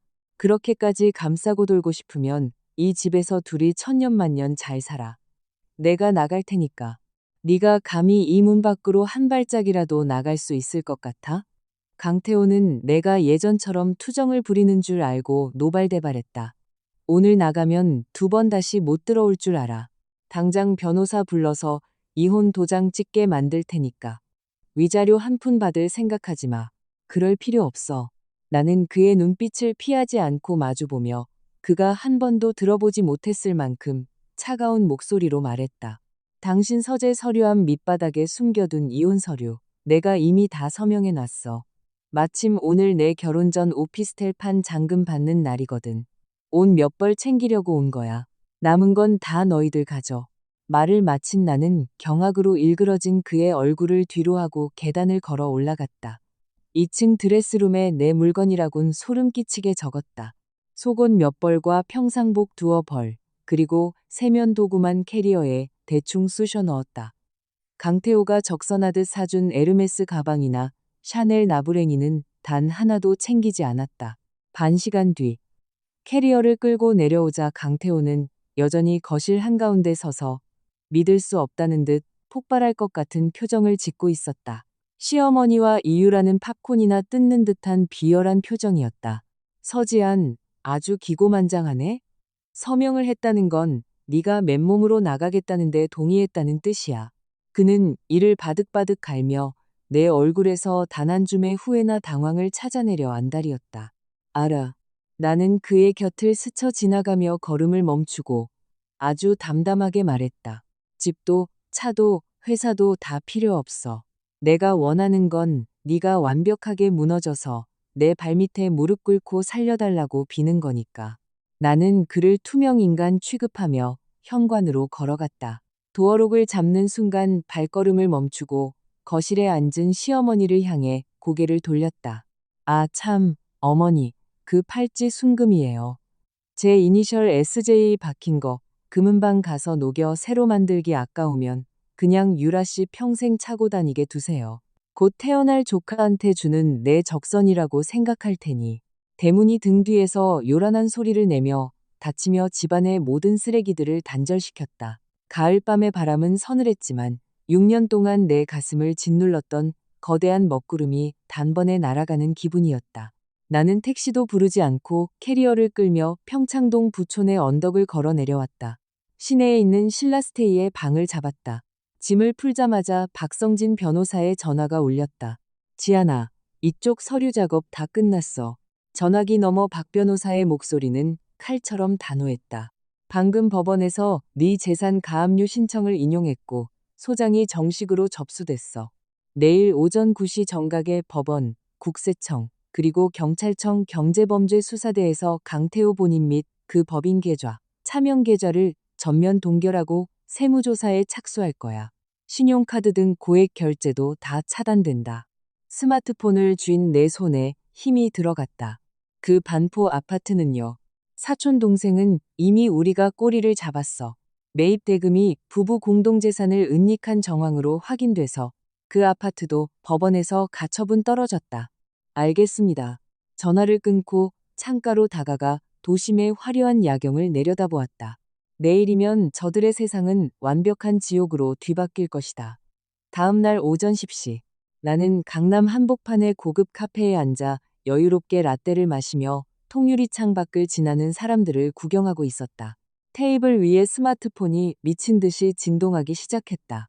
발신자는 강태호. 나는 입꼬리를 끌어올리며 통화 버튼을 눌렀다. 서지안이 미친년아. 너 도대체 무슨 짓을 저지른 거야. 전화가 연결되자마자 강태호의 짐승 같은 포효가 고막을 때렸다. 배경에는 압수수색 영장입니다. 하여 토랑한 난데 이난데시 이정고 모런다니 다로카. 협조하십시오라며 단호하게 말하는 수사관들의 목소리가 시끄럽게 들려왔다. 내가 뭘 했다고 그래? 나는 스트로우를 빙빙 저으며 무심하게 대답했다. 내 회사 계좌 다 압류당했어. 법인카드 싹 다 막히고 심지어 우리 엄마 카드도 결제가 안 돼. 거기다 국세청 놈들은 왜 내 장부를 뒤집어 엎고 난린데 네가 내 노트북 자료 다 빼돌려서 제보한 거지. 그는 벼랑 끝에 몰린 들개처럼 지저댔다. 액정 너머로 그의 사색이 된 얼굴이 훤히 보이는 듯했다. 아, 말 안 했으면 깜빡할 뻔했네. 나는 스트로우를 내려놓았다. 네가 정성껏 작성해둔 이혼 서류. 내가 사인은 했는데 구청엔 안 냈어. 내 변호사한테 넘겼지. 로펌에서 조사하다가 네가 빼돌린 25억짜리 레미안 아파트도 찾아냈더라. 수학이 넘어가 죽은 듯이 고요해졌다. 거친 숨소리만 씩씩대며 들려왔다. 너, 처음부터 나를 엿먹일 작정이었구나. 한참 뒤 그가 이 사이로 지씹듯 내뱉었다. 누가 누굴 엿먹였다는 거야, 강 소장님. 나는 가볍게 웃었다. 가는 정이 있으면 오는 정이 있어야지. 나한테 5천만 원 쥐어주고 쫓아내려 했으니 나도 답례를 좀 한 것뿐이야. 이제 막 튜토리얼 끝났는데 뭘 그렇게 조급해? 진짜 팝콘 각은 지금부터야. 나는 단칼에 전화를 끊고 그의 번호를 차단했다. 날 찾고 싶으면 법정으로 오라지. 나는 시계를 확인했다. 이유라가 산부인과 예약을 잡아둔 시간까지 앞으로 3시간 남았다. 이막이 오를 시간이었다. 카카오 택시를 잡아타고 이유라가 항상 다니던 그 청담동 VIP 사립 산부인과로 향했다. 이 병원은 눈알이 튀어나올 정도로 비싼 진료비와 극도의 프라이버시 보장으로 유명한 곳이다. 강태호가 이유라를 이곳에 모신 이유이기도 하다. 하지만 아무리 철옹성 같은 요새라도 돈줄이 마르고 내부가 무너지면 속수무책인 법이다. 나는 병원 맞은편 카페에 앉아 통유리 창 너머로 산부인과 VIP 전용 출입구를 뚫어지게 주시했다. 평소대로라면 그녀는 강태호가 배정한 제네시스를 타고 전담 간호사의 안내를 받으며 와야 했다. 11시 반. 까만색 벤이 출입구에 멈춰섰고 뒷문이 열리며 이유라 혼자 쏙 빠져나왔다. 오늘은 몸매를 과시하던 원피스 대신 펑퍼짐한 임산부복을 입고 굽없는 플랫 슈즈를 신고 있었다. 늘 완벽하게 세팅되어 있던 풀메이크업도 창백하게 들떠 있었고 그녀의 표정에는 숨길 수 없는 당황과 초조함이 역력했다. 그녀는 빠른 걸음으로 병원 안을 향해 걸어가며 스마트폰으로 미친 듯이 전화를 걸고 있었다. 미간은 깊게 패여 있었다. 그 꼴을 보며 내 입가에 미소가 점점 번졌다. 불과 2시간 전 강태호 명의의 모든 자산이 법원에 의해 동결되었다. 즉, 이유라의 삼성페이에 등록되어 있던 강태호의 VVIP 가족 카드는 이제 무용지물 플라스틱 쪼가리에 불과하다는 뜻이다. 그 카드는 그녀의 사치스러운 씀씀이를 대주는 화수분이었을 뿐 아니라 이 병원에 수천만 원을 선결제하고 VIP 자격을 유지하는 생명줄이었다. 자금이 막히자 그녀의 세상이 흔들리기 시작한 것이다. 나는 여유롭게 커피값을 계산하고 횡단보도를 건너 병원 1층 로비로 들어섰다. VIP 전용 산전 진료실은 3층에 있었다. 바늘 하나 떨어져도 들릴 만큼 조용한 층이었다. 내가 접수처 근처에 다다랐을 때 복도 끝 원무과에서 통제를 잃은 이유라의 날카로운 목소리가 울려 퍼졌다. 그럴 리가 없잖아요. 이게 한도 무제한 블랙카드인데 그쪽 단말기 고장 난 거 아니에요? 나는 모퉁이 벽에 기대어 반쯤 몸을 내밀고 상황을 지켜보았다. 이유라는 데스크를 쾅쾅 내리치며 서 있었다. 평소에 가련하고 연약한 캔디 코스프레는 온데간데 없고 몹시 흉하게 일그러진 표정이었다. 원무과 직원은 자본주의 미소를 유지하고 있었지만 목소리엔 이미 짜증이 배어 있었다. 환자분, 저희가 3번이나 긁어봤습니다. 이 카드뿐만 아니라 환자분 명의의 삼성페이, 카카오페이도 전부 한도 초과 및 잔액 부족으로 승인 거절 떨어지고 있어요. 오늘 받으신 산정검사 풀패키지, 기형아 검사랑 정밀 초음파까지 해서 총 300만 원입니다. 다른 결제 수단 없으신가요? 무슨 헛소리예요. 우리 남편 재산이 얼마인지 알기나 해요? 돈이 없을 리가 없다고요. 단단, 이유라가 길길이 날뛰자 주변 대기석에 앉아있던 사모님들이 일제히 그녀를 흘겨보았다. 그들의 시선에는 노골적인 멸시가 담겨 있었다. 환자분, 목소리 좀 낮춰주세요. 여기 병원입니다. 수간호사가 다가와 엄격하게 주의를 주었다. 이유라의 얼굴이 토마토처럼 붉어졌다. 손을 덜덜 떨며 다시 강태호에게 전화를 걸었지만 돌아오는 건 차가운 신호음뿐이었다. 강태호는 자기 발등에 떨어진 불 끄느라 바빠 죽을 지경인데 어느 세월에 전화를 받겠는가. 그때 에르메스 버킨백을 든 사모님 한 분이 이유라 곁을 지나가며 코웃음을 쳤다. 요즘 어린 것들은 아주 신분 상승하려고 별짓을 다해. 뱁새가 황새걸음 따라가려니 적골이지. 진료비 낼 돈도 없으면서 사모님 행세는 찰싹. 눈에 보이지 않는 따귀가 이유라의 뺨을 올려붙인 격이었다. 그녀는 발끈하려 했지만 상대방의 으리으리한 착장을 보고 꿀먹은 벙어리가 되었다. 얼굴은 허옇게 질렸다가 시뻘게 지기를 반복했다. 이유라가 쥐구멍에라도 숨고 싶은 심정으로 도망치려 할 때 내가 코너를 돌아 원무과로 걸어나갔다. 간호사님, 그 비용 제가 일시불로 결제할게요. 나는 구두 소리를 내며 다가가 가방에서 체크카드 하나를 꺼내 대리석 데스크 위에 탁 소리가 나게 올려놓았다. 맑은 파여름이 복도를 울렸고 모든 사람의 시선이 내게 집중되었다. 이유라는 흠칫 놀라 고개를 돌렸다. 나를 발견한 순간 그녀의 동공이 지진이라도 난 듯 확장되었다. 마치 귀신이라도 본 표정이었다. 사모님이 여기 어떻게? 그녀가 더듬거리며 뒷걸음질을 쳤다. 방금 전까지 기세등등하던 모습은 온데간데 없었다. 나는 그녀를 투명인간 취급하고 원무과 직원을 향해 상냥하게 웃었다. 강태호 이름으로 영수증 세부 내역서 끊어주세요. 직원은 재빨리 결제를 마치고 영수증을 내밀었다. 결제되셨습니다, 사모님. 나는 영수증을 받아 반듯하게 접어 가방에 넣고 나서야 이유라를 향해 고개를 돌렸다. 사모님. 이유라는 아랫입술을 꽉 깨물고 다시 가련한 피해자 코스프레를 시도했다. 저 미워하시는 거 알아요. 하지만 뱃속의 아이는 죄가 없잖아요. 이 돈은 나중에 태호 오빠랑 연락 닿으면 갚으라고 할게요. 갚아. 나는 실소를 터뜨리며 차가운 눈빛으로 그녀를 쏘아보았다. 유라 씨 뭔가 단단히 착각하고 있나 본데. 이 돈은 빌려준 게 아니야. 나는 한 발짝 다가가 오직 우리 둘만 들을 수 있는 아주 낮은 목소리로 속삭였다. 이 돈은 강태호의 법적 아내인 내가 내 남편의 혼외자에게 적선하는 양육비야. 이유라의 얼굴에서 마지막 핏기마저 싹 가셨다. 그녀는 번쩍 고개를 들어 믿을 수 없다는 듯 나를 바라보았다. 당신 대체 무슨 짓을 꾸미는 거야? 조만간 알게 될 거야. 나는 반걸음 물러서서 그녀의 살짝 부른 배를 싸늘하게 훑어내렸다. 나는 받은 만큼 꼭 쳐돌려주는 성격이거든. 강씨 집안 며느리 자리, 그 잘난 안방마님 자리가 그렇게 탐났으면 앞으로 똑똑히 누려봐. 내 뱃속에 그 귀한 핏줄이 아주 명줄이 길기를 빌어줄게. 나는 더 이상 그녀를 상대하지 않고 몸을 돌려 걸음을 옮겼다. 서지한, 너 혼자 신난 척하지 마. 태호 오빠 오면 가만 안 둘 줄 알아. 등 뒤에서 이유라가 겁에 질려 덜덜 떨리는 목소리로 발악하는 소리가 들렸다. 나는 걸음을 멈추지 않고 썩소를 지었다. 태호 오빠, 본인 앞가림하기도 벅차서 숨 넘어가는 인간이 널 챙길 여유가 있을 것 같아? 병원 문을 나서자 눈부신 햇살이 쏟아졌다.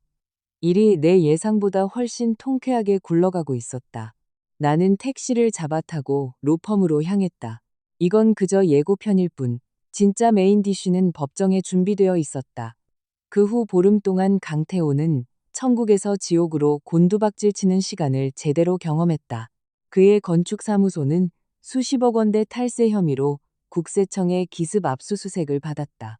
진행 중이던 대형 재건축 프로젝트는 계좌가 동결되는 바람에 하청업체 대금 결제가 막혔고 자재 공급이 중단되며 현장 인부들이 파업을 선언했다. 결국 시행사에서 계약 해지를 통보하고 위약금을 청구했다. 6년 동안 피땀 흘려 쌓아 올린 그의 사업은 단 보름 만에 부도 위기에 처했다. 그가 자랑스러워 맞이 않던 사촌 동생은 거액의 재산 은닉 및 자금 세탁에 가담한 혐의로 경찰에 소환되었다. 25억짜리 반포 아파트는 등기부등본에 잉크도 마르기 전에 법원에 의해 정식으로 압류당했다. 이 보름 동안 강태호는 미친놈처럼 온 세상을 뒤지며 나를 찾았다.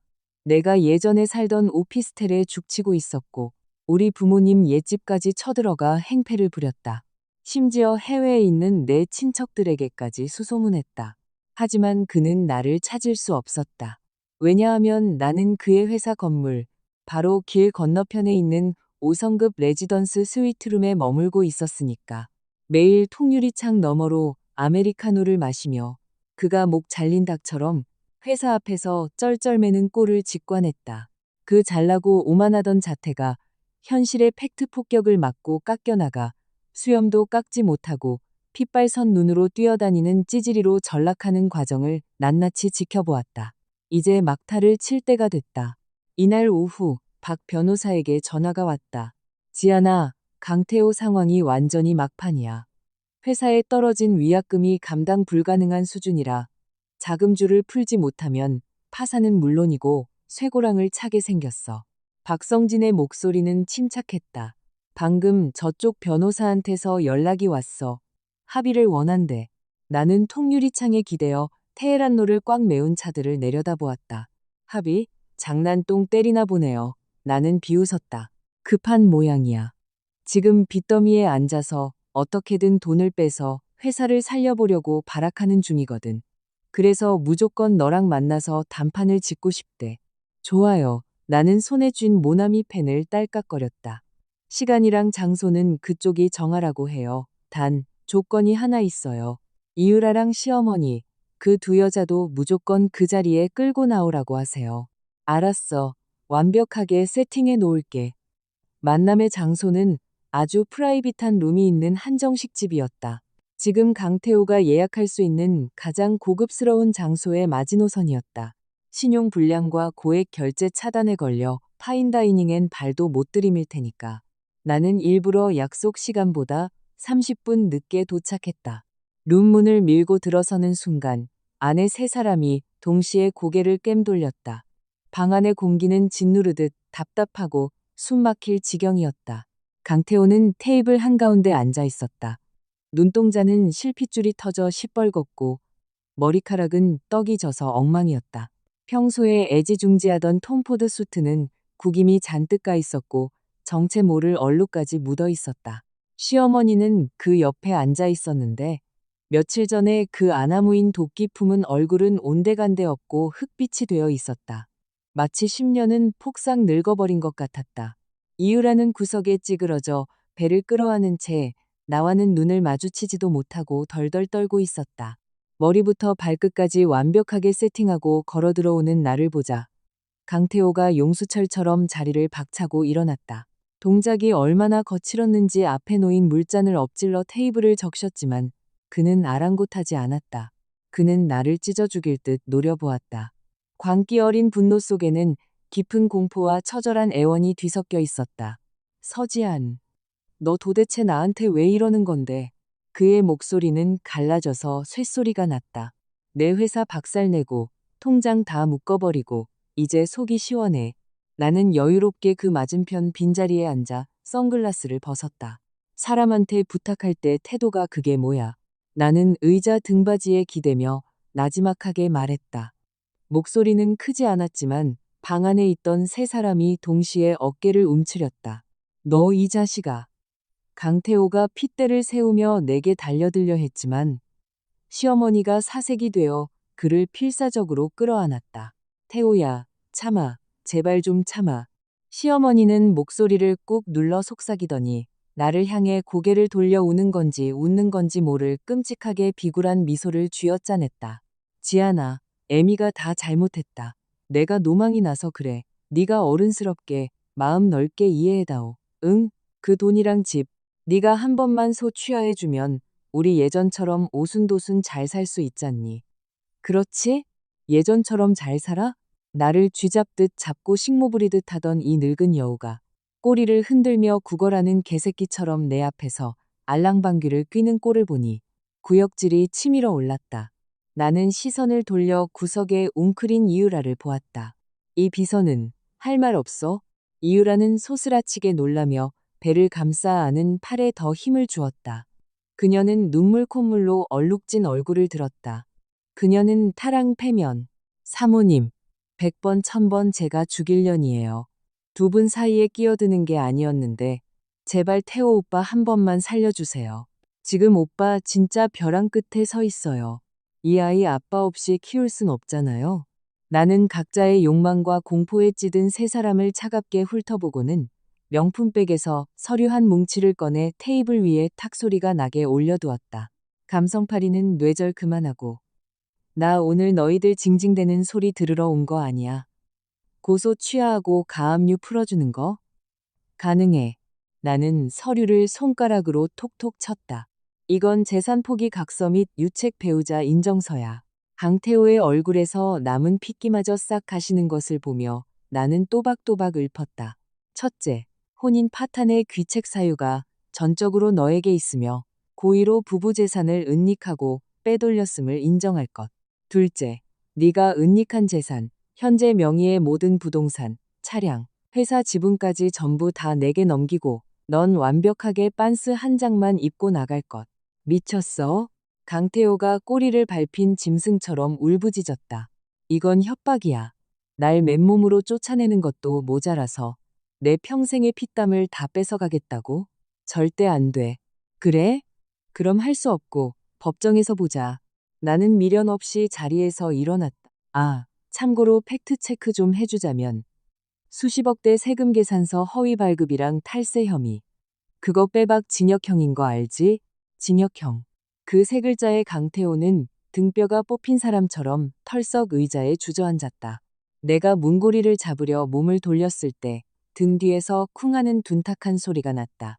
고개를 돌려보니 시어머니가 맨바닥에 무릎을 꿇고 엎드려 있었다. 지아나, 내가 이렇게 빌마. 제발 우리 태호 좀 살려다오. 아직 창창한 애가 깜빵은 안 된다. 내 새끼 정과자는 절대 안 돼. 그녀는 눈물 콧물을 다 쏟으며 절규했다. 네가 원하는 거 내가 솥단지를 팔아서라도 다 줄 테니까. 내가 이렇게 절할게.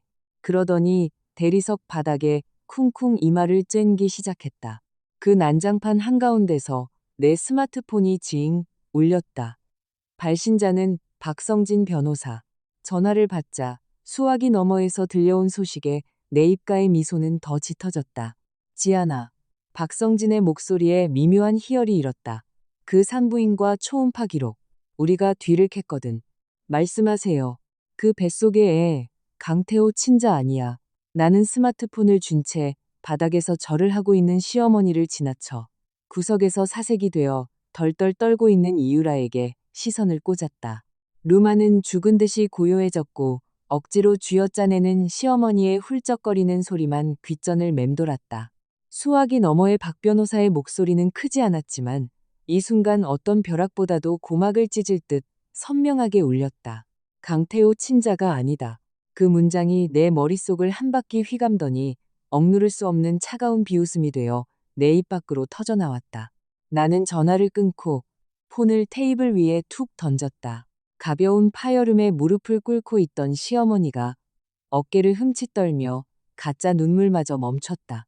주름진 얼굴을 들고 잔뜩 겁먹은 눈으로 나를 올려다보았다.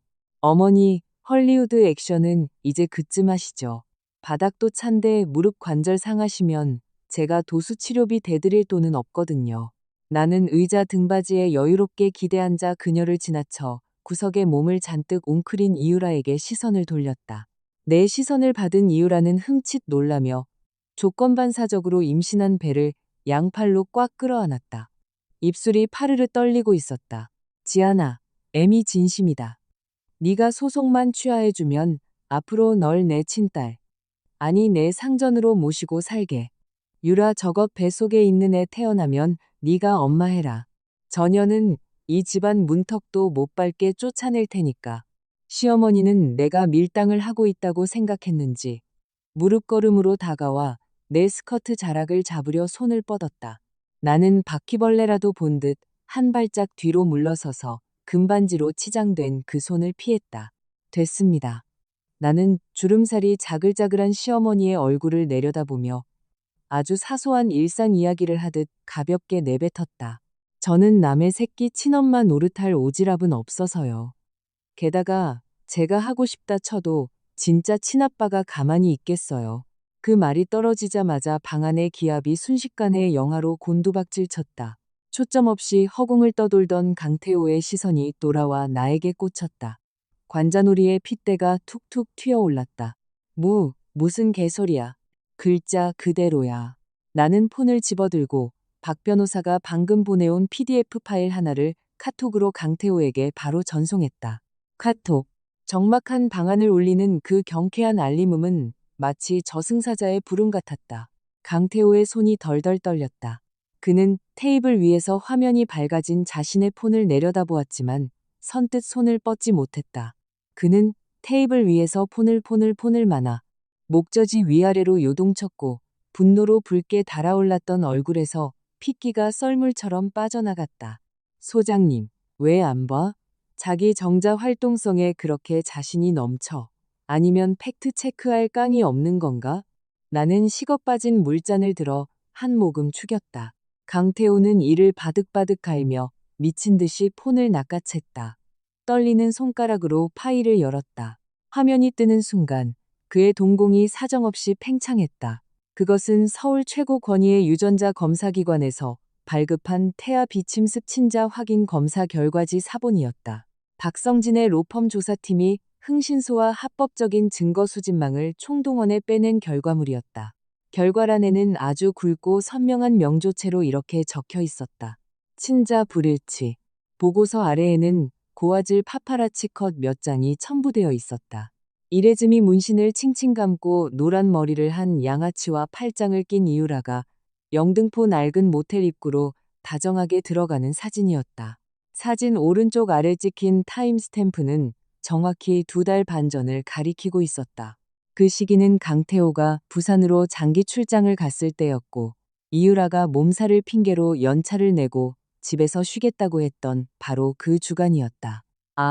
아니야. 말도 안 돼. 강태호의 숨소리가 가쁘고 얕아졌다. 그는 액정에 적힌 글씨를 뚫어지게 쳐다보며 눈알이 튀어나올 듯 부릅떴다. 손이 사시나무 떨듯 떨려 폰을 몇 번이나 바닥에 떨어뜨릴 뻔하다가 겨우 꽉 움켜쥐었다. 그가 고개를 확 치켜들었다. 핏발이 터진 두 눈이 이유라에게 처박혔다. 그 눈빛은 마치 덫에 걸려 미쳐버리기 직전의 맹수 같았다. 소장님, 왜 그러세요? 이유라는 강태호의 살기등등한 눈빛에 질려 목소리가 덜덜 떨렸고 구석으로 기어 들어가려 발버둥쳤다. 시어머니도 분위기가 심상치 않다는 걸 눈치챘다. 엎드려 빌던 것도 있고 허둥지둥 기어 일어나 강태호 옆으로 들러붙었다. 아들아, 그게 뭐냐? 저 독한 년이 폰으로 뭘 보낸 거야? 강태호는 시어머니의 말에 대꾸조차 하지 않았다. 그는 자리에서 벌떡 일어났는데 너무 급하게 일어난 나머지 무릎이 묵직한 원목 식탁에 세게 부딪히며 쾅 소리를 냈다. 하지만 고통조차 느끼지 못하는 듯했다. 그는 성큼성큼 다가가 이유라의 머리채를 휘어잡고 의자에서 바닥으로 질질 끌어내렸다. 이유라가 처절한 비명을 지르며 마룻바닥 위로 꼴사납게 나동그라졌다. 누구 새끼야. 강태호의 이빨 사이에서 짐승 같은 그르렁거림이 새어나왔다.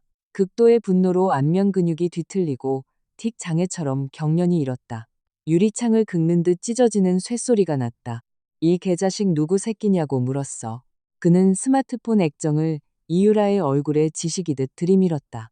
뾰족한 모서리가 그녀의 광대뼈를 떠버 붉은 핏물이 배어나왔다. 고통의 비명을 지르며 억지로 눈을 뜬 이유라는 화면 속 사진과 보고서를 확인했다. 그 단 1초 만에 그녀의 얼굴에서 핏기가 백지장처럼 증발해버렸다. 몸뚱이는 맥없이 바닥에 푹 늘어졌다. 아니야. 오빠, 이거 딥페이크야. 진짜 아니야. 이유라는 발작하듯 고개를 내저으며 눈물 콧물로 얼굴을 도배했다. 그녀는 강태호의 바짓가랑이를 필사적으로 부여잡았다. 태호 오빠, 내 말 좀 들어봐. 서지한 저 미친년이 다 주작한 거야. 병원 매수해서 나 엿 먹이려고 저러는 거라고. 진짜 오빠 애 맞단 말이야. 주작? 강태호가 이유라의 어깨를 냅다 걷어찼다. 내 눈엔 뇌가 텅텅 빈 퐁퐁남 새끼로 보여? 사진에 찍힌 이 노란 대가리 문신충은 누군데? 모텔 기어 들어간 것도 서지안이 너 협박해서 등 떠밀었냐? 옆에서 액정을 들여다보던 시어머니가 마침내 친자 불일치라는 네 글자를 읽어냈다. 노안이 온 눈으로 10여 초를 멍하니 바라보던 그녀는 상황이 파악되자마자 완전히 이성을 잃었다. 이 천하에 찢어 죽일 쌍년아. 돼지 멱다는 소리를 지르며 시어머니가 짐승처럼 덮쳐들었다. 바닥에 쓰러진 이유라의 몸통 위에 올라타 쇠집게 같은 양손으로 그녀의 머리채를 잡아주고는 좌우로 뺨을 미친 듯이 갈겨댔다. 짝, 짝, 짝. 살과 살이 부딪히는 섬뜩한 파열음이 방안을 가득 채웠다. 한 대 한 대가 원수를 패듯 도끼가 서려 있었다. 감히 내 아들 등골을 빼먹어 어디서 굴러먹던 개호로 새끼 씨앗을 품고 와서 우리 강씨 집안을 능멸해 내 손에 뒤져라. 이걸레 같은 년아. 시어머니는 악을 쓰며 온몸에 체중을 실어 손을 휘둘렀다. 이유라의 하얗던 뺨은 순식간에 시퍼렇게 부어올랐고 입가에선 시뻘건 피가 터져 나왔다. 내가 준 순금 팔찌 내놔. 네 주둥이로 처먹은 공진단 다 토해내 이년아. 아, 때리지 마세요. 어머님 살려주세요. 배, 네, 배, 아. 이유라는 배를 감싸 안고 바닥을 뒹굴며 살려달라고 발악했다. 조금 전까지 짓고 있던 그 가련한 캔디 코스프레는 온데간데 없고 매맞은 똥개처럼 처참하기 짝이 없었다. 그리고 강태호. 그는 곁에 서서 바닥에 뒤엉킨 두 여자를 멍하니 내려다보고 있었다. 말리기는커녕 가슴을 미친 듯이 들썩이며 눈빛에는 광기가 서려 있었다. 끝났다. 6년의 결혼 생활, 피땀으로 세운 회사, 사랑과 대를 잇겠다며 저지른 그의 얄팍한 배신. 이 모든 것이 뻐꾸기 새끼를 품은 짐승에게 노란한 막장 드라마가 되어버렸다. 그 남의 새끼 하나 때문에 6년 동안 자기 뒷바라지하며 헌신한 조강지처를 내쫓고 수십억을 횡령했다가 결국 파산과 교도소행을 앞둔 신세. 세상에 이것보다 완벽하고 비참한 사이다 전개가 또 있을까? 나는 의자에 아주 깊숙이 기대앉아 찻잔 테두리를 손가락으로 매만졌다. 내 눈앞에서 펼쳐지는 캣파이트를 팝콘 뜯듯 감상했다. 내 마음속엔 단 한 줌의 동정심도 없었다. 오직 오랜 세월 억눌렸던 체증이 단번에 씻겨 내려가는 극도의 도파민만이 존재할 뿐. 5분 남짓 지났을까. 이유라는 맞아 죽기 직전이라 비명조차 지르지 못하고 헉헉대는 숨만 내뱉고 있었다. 강태호가 그제야 지쳐 헐떡이는 자기 어머니를 혐오스럽다는 듯 떼어냈다. 그만해. 그가 소리치며 고개를 돌려 벌개추. 충혈된 눈으로 나를 노려보았다. 서지안. 이제 속이 후련하냐? 그는 거칠게 숨을 몰아쉬며 나를 죽일 듯이 쳐다봤다. 네가 이딴 서류까지 손에 넣은 걸 보면 다 알고 있었다는 거지? 내가 저 상간녀한테 홀려서 돈 바치고 호구 새끼처럼 놀아나는 꼴을 보면서 넌 속으로 쾌재를 불렀겠지? 나는 물잔을 탁자에 달그락 소리가 나게 내려놓았다. 존나 통쾌하네. 나는 그의 시선을 피하지 않고 서늘하게 받아쳤다. 강태호, 남 탓 시전하지 마. 네 쭈대가리 하나 간수 못해서 발정난 건 너야. 이유라는 네 돈을 빨아먹으려 한 것뿐이지만 너는 그냥 대가리가 멍청한 데다 악독하기까지 했던 거고. 나는 자리에서 일어나 아까 던져둔 재산 포기 각서를 그의 앞으로 천천히 밀었다. 자, 이제 내 달콤한 불륜 행각도 박살났고 내 엄마가 노래 부르던 떡두꺼비 같은 장손도 뻐꾸기 새끼인 거 확인했으니 정산은 마저 해야지. 도장 찍어. 강태호는 각서를 내려다보며 안면 근육을 파르르 떨었다. 이 종이 쪼가리에 지장을 찍는 순간 그가 최후의 보루로 남겨둔 25억 반포 레미안을 포함해 모든 재산이 완벽하게 내 것이 된다는 걸 그는 알았다. 그는 길바닥에 나앉는 건 물론이고 회사의 수십억 위약금까지 고스란히 혼자 독박 써야 했다. 안 찍어. 그가 이를 갈며 뒷걸음질 쳤다. 너 이미 내 인생 다 박살내 놨잖아. 벼랑 끝까지 밀어붙일 작정이야? 벼랑 끝.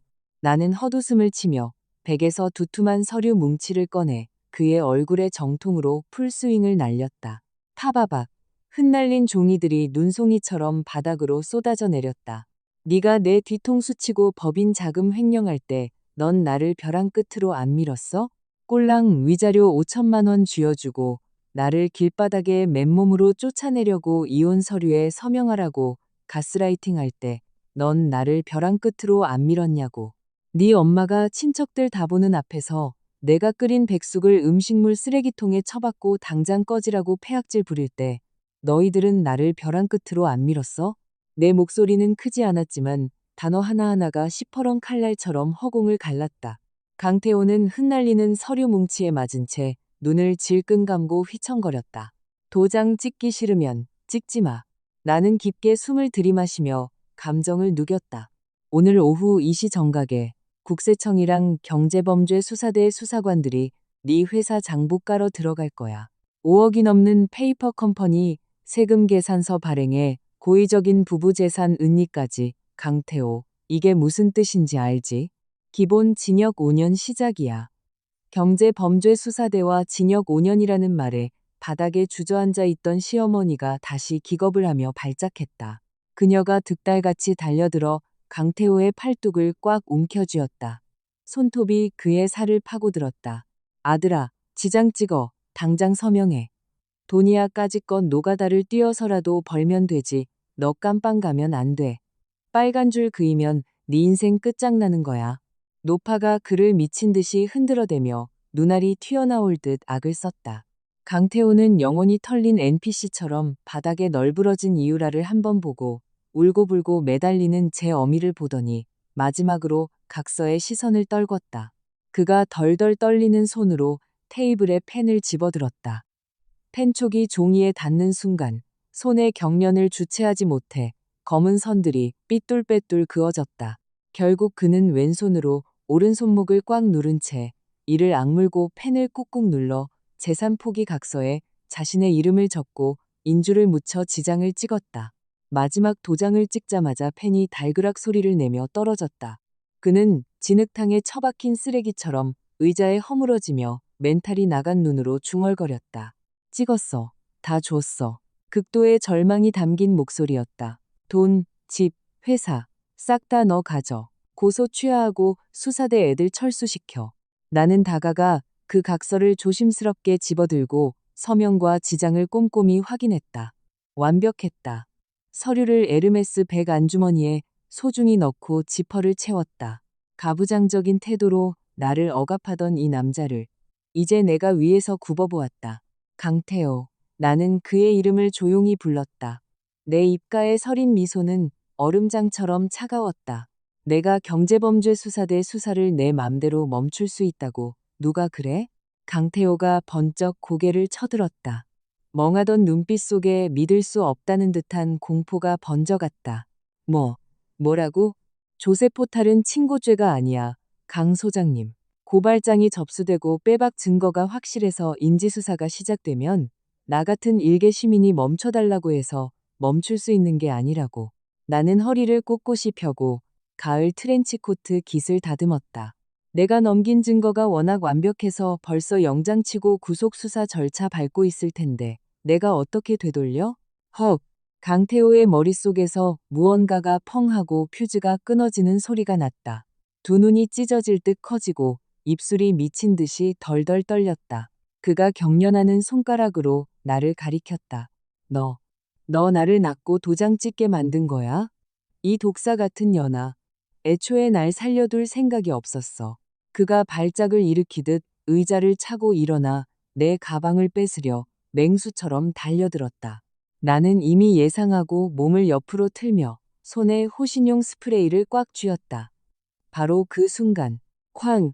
폭탄이 터지는 듯한 굉음과 함께 두꺼운 원목 룸도어가 밖에서부터 박살나며 열렸다. 문짝이 벽에 세게 부딪히며 천장에 페인트가 부슬부슬 떨어졌다. 방 안에 네 사람이 일제히 출입구를 향해 고개를 돌렸다. 강태호의 동작이 허공에 얼어붙었고 시어머니는 비명을 지르며 입을 틀어막았다. 바닥에 죽은 척 널브러져 있던 이유라조차 기겁하며 몸을 움찔거렸다. 문에 서 있는 건 경찰이 아니었다. 키가 190에 달하는 떡대에 머리를 빡빡 밀고 목에는 굵은 금목걸이를 두르고 두꺼운 팔뚝에는 시퍼런 이레즈미 문신이 휘감겨 있는 남자. 딱 달라붙는 언더아머 반팔 너머로 바위 같은 근육이 꿈틀거렸다. 그의 살깃띤 눈빛은 마치 시체를 내려다보는 듯했다. 그의 뒤로는 야구 빠따를 든 조폭 4명이 입구를 꽉 틀어막고 있었다. 이 남자를 보자마자 바닥에 이유라 눈에 극도의 공포가 차올랐다. 그녀는 테이블 밑으로 기어들어가려 발버둥치며 짐승 같은 절망의 신음을 흘렸다. 아까 그 파파라치 컷 속의 노란 머리 문신충이다. 염색은 까맣게 덮었지만 얼굴은 똑같았다. 오호, 아주 개판이네. 보스인 듯한 황 사장이 이빨에 쑤시던 이쑤시개를 바닥에 캔 뱉어내고 콧방귀를 꼈다. 그의 시선이 강태호를 지나쳐 바닥의 이유라에게 정확히 꽂혔다. 이유라 이년아. 내가 널 2달을 찾아다녔는데 아주 잘도 숨어 쥐새끼처럼. 내 돈 들고 잠수 타서는 웬 호구 퐁퐁남 하나 물어서 배돼지에 기름칠하고 있었냐? 게다가 내 씨앗을 품고 그걸로 공사까지 치려고 해. 황 사장이 성큼성큼 걸어 들어오자 뿜어져 나오는 살기에 오피스에서 펜대나 굴리던 샌님 강태호는 반사적으로 뒷걸음질을 쳤다. 누구십니까? 남의 룸에 들어와서 뭐 하는 겁니까? 강태호가 더듬거리며 물었다. 내가 누구냐고? 황 사장이 강태호의 멱살을 틀어쥐더니 거짓말 안 보태고 닭목을 쥐듯 허공으로 번쩍 들어 올렸다. 나 인연 본 남편 되는 사람이다. 인연이 내 사채 1억을 끌어쓰고 튀었는데 오늘 그 수금하러 왔다. 인연 마컨다모. 오늘 그 수금하러 왔다. 나는 옆에 서서 내 예상 각본을 한참 벗어난 이 막장 드라마를 조용히 직관하며 명품백을 어깨에 고척했다. 박성진 변호사 뒤에 있는 흥신소의 정보력이 내 상상 이상으로 살벌했다. 유전자 검사만 빼낸 게 아니라 아예 저 여자의 채권자이자 찐 남편을 여기로 배달해버린 것이다. 황 사장은 멱살 쥔 강태호를 벽에다 사정없이 냅다 꽂아버렸다. 쿵소리와 함께 강태호가 바닥에 나동그라졌다. 그러고는 뒤돌아서 테이블 밑에 숨은 이유라의 머리채를 휘어잡고 질질 끌어냈다. 이유라가 고통의 안면이 기괴하게 일그러지며 눈물을 미친 듯이 쏟아냈다.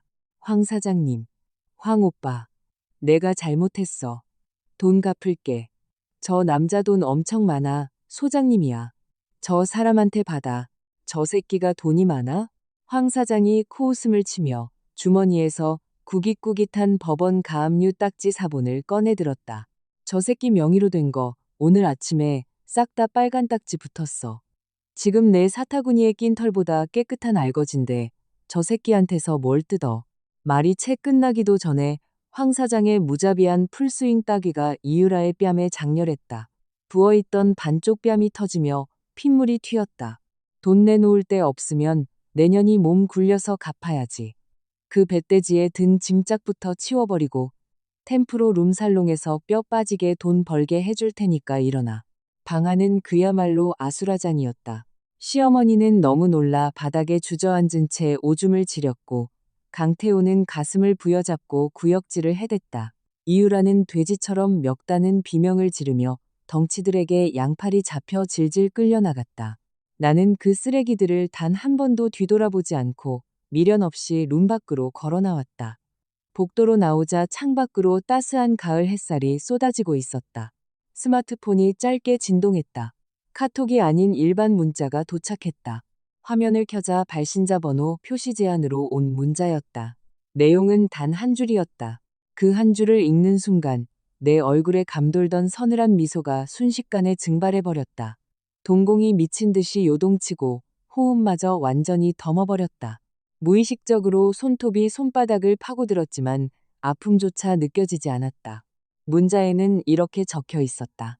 6년 전 당신의 유산은 단순한 과로가 아니었습니다. 매일 시어머니가 다려주던 보약에 유산을 유도하는 독한 한약재가 얼마나 들어갔었는지 시어머니께 직접 팩트 체크하시죠. 문자 아래에는 누렇게 바랜 사진 한 장이 첨부되어 있었다. 제기동 경동시장의 아주 오래된 한약방에서 끊어준 영수증 캡처본이었다. 구매자란에는 내 시어머니의 이름이 또렷하게 적혀 있었다. 날짜는 정확히 6년 전. 내가 임신 2개월째 되던 바로 그 시점이었다. 내 머릿속은 백지장처럼 하얗게 비어버렸고 죽음 같은 정막이 내려앉았다. 귀에서는 날카로운 삐 하는 금속성이 울렸다. 도로를 달리는 차 소리조차 이 순간 철저하게 진공 속으로 빨려 들어간 듯했다. 나는 그 날짜를 뚫어지게 응시하며 손을 덜덜 떨기 시작했다.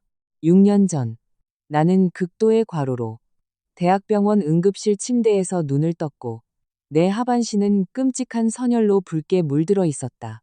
아직 형체조차 갖추지 못했던 내 아이는 핏물이 되어 영원히 나를 떠났다. 나는 그 일로 장장 6년을 자책했다. 수많은 밤을 화장실에 숨어 손등을 물어뜯으며 소리 죽여 울었다. 내가 내 아이를 지키지 못했다고, 남편이 가장 힘들 때 내가 짐만 되었다고 뼛속 깊이 죄책감을 안고 살았다. 그때 강태호는 눈시울을 붉히며 나를 안고 아이는 다시 가질 수 있어라고 위로했다. 시어머니는 매일같이 한약을 다려들고 내 침대 머리맡에 앉아 눈물을 훔치며 내 팔자가 기구해서 어쩌누라며 탄식했다. 나는 그들을 내 가장 든든한 버팀목이라 믿었고 그들에게 진 평생의 빚을 갚는다는 마음으로 가스라이팅 당하며 노예처럼 6년을 이 집구석에서 소처럼 일했다. 그런데 이 영수증이 모든 진실을 말해주고 있었다. 이 모든 게 그 사이코패스 악마들이 철저하게 기획한 살인극이었다고. 내 아이는 그들의 손에 무참히 살해당한 것이라고.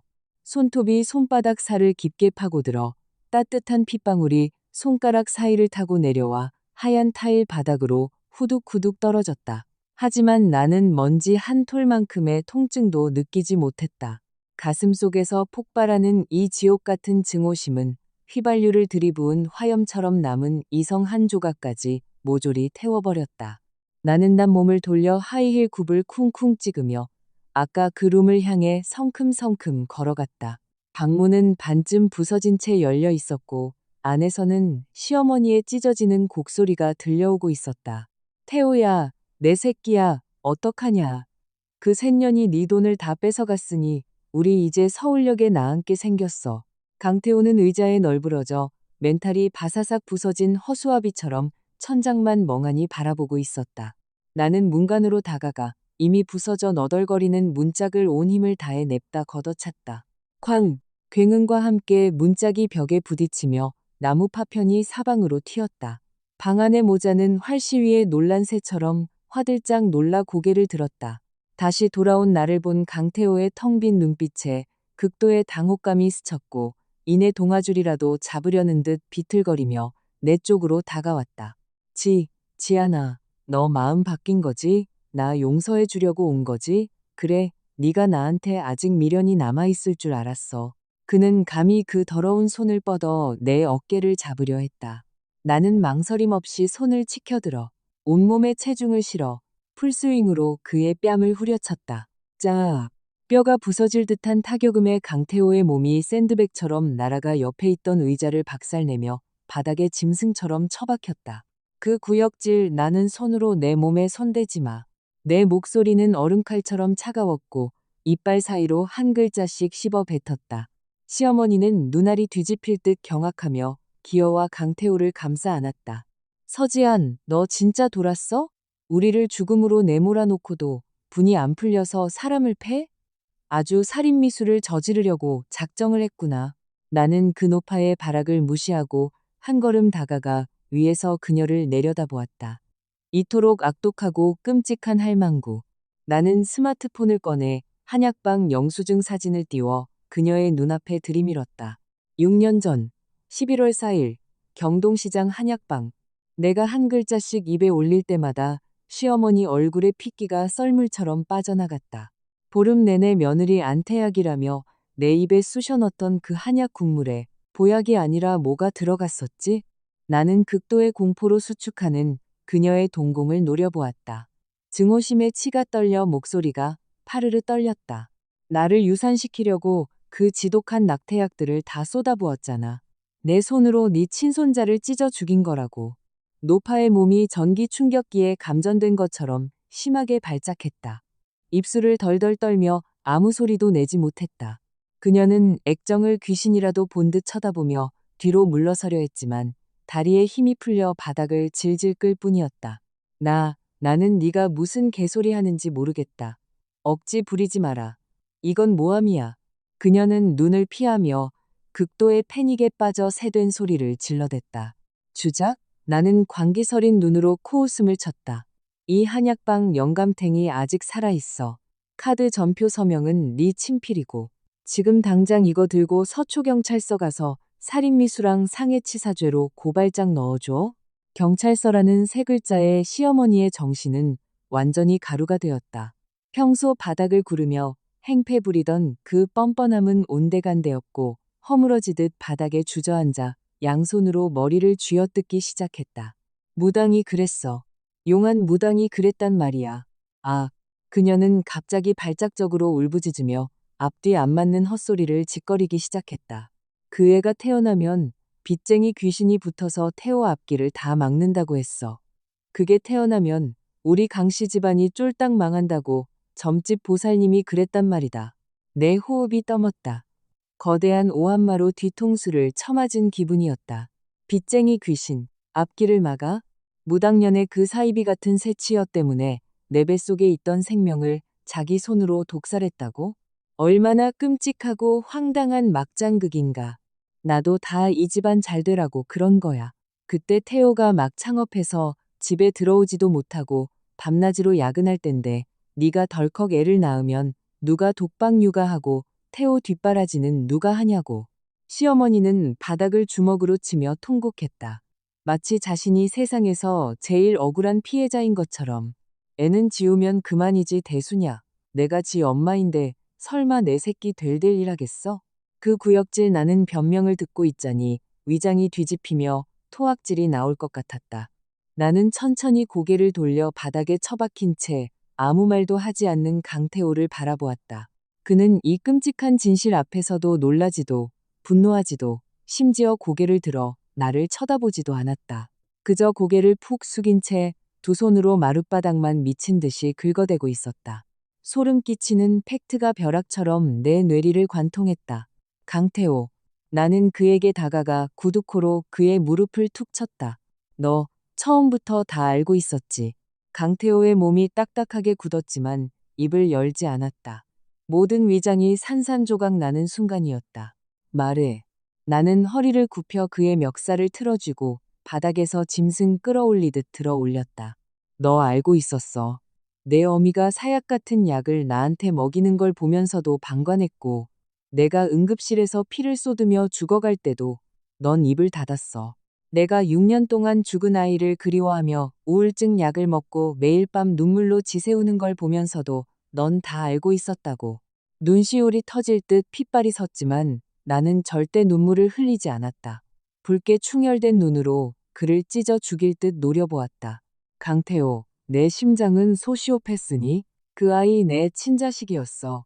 내 손에 멱살이 잡힌 채 강태호의 얼굴에 마침내 비겁하고 역겨운 가식적인 죄책감이 떠올랐다. 지안아, 나도 어쩔 수 없었어. 우리 엄마가 한 짓인데 내가 어떡해. 그가 갑자기 짐승처럼 울부짖으며 무너져 내렸다. 그 지저분한 얼굴을 타고 눈물이 흘러내렸다.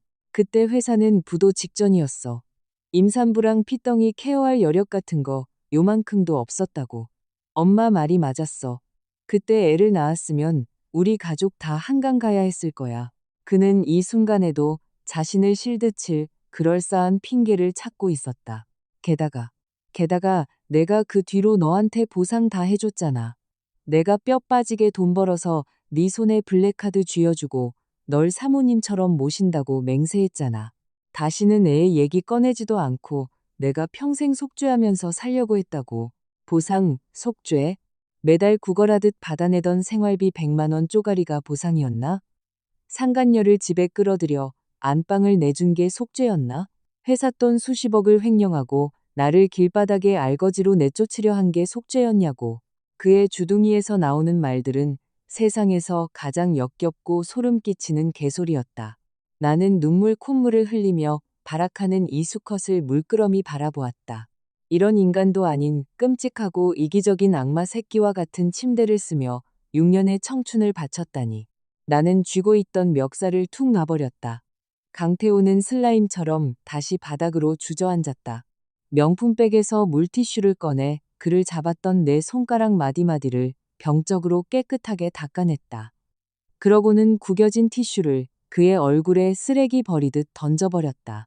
강태호, 넌 애비 될 자격도 없고 인간일 자격도 없어.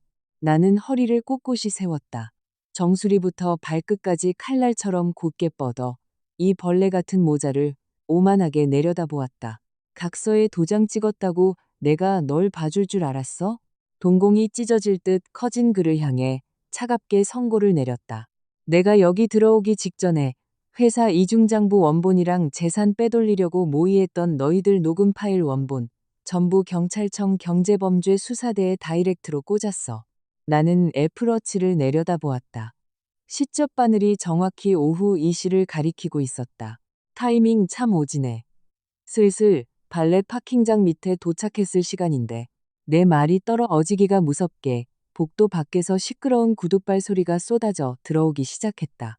무전기에서 지지직거리는 기계음이 짧게 울렸다.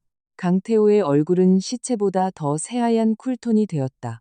그는 바닥에서 발버둥치며 기어 도망치려 했지만 입에서는 짐승 같은 비명만 새어나왔다. 아, 안 돼. 감방은 안 돼. 나 안 갈 거야. 하지만 늦었다. 사복 형사를 입은 수사관 2명이 체포영장을 손에 쥐고 출입구에 들이닥쳤다. 강태호 씨 어딨습니까? 수사관의 매서운 눈빛이 룸 안을 싹 훑었다. 시어머니는 눈을 까뒤집고 거품을 물며 그대로 실신해 버렸다. 강태호는 구속영장을 보는 순간 등뼈가 부러진 개새끼처럼 마지막 남은 한 줌의 멘탈마저 붕괴해 버렸다. 접니다. 파리만 한 목소리로 대답하며 그가 덜덜 떨리는 손을 들었다.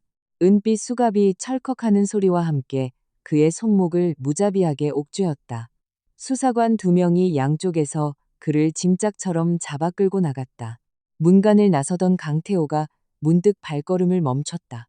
그가 고개를 돌려 극도로 복잡한 눈빛으로 마지막으로 나를 돌아보았다. 그 눈빛에는 후회와 절망, 그리고 뼛속 깊은 공포가 도사리고 있었다. 지아나, 만약에 그때 그 아이가 살아서 태어났다면 우리 이렇게 되진 않았을까?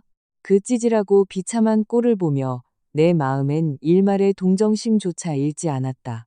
남아있던 마지막 증오심마저 미세먼지처럼 날아가 버린 기분이었다.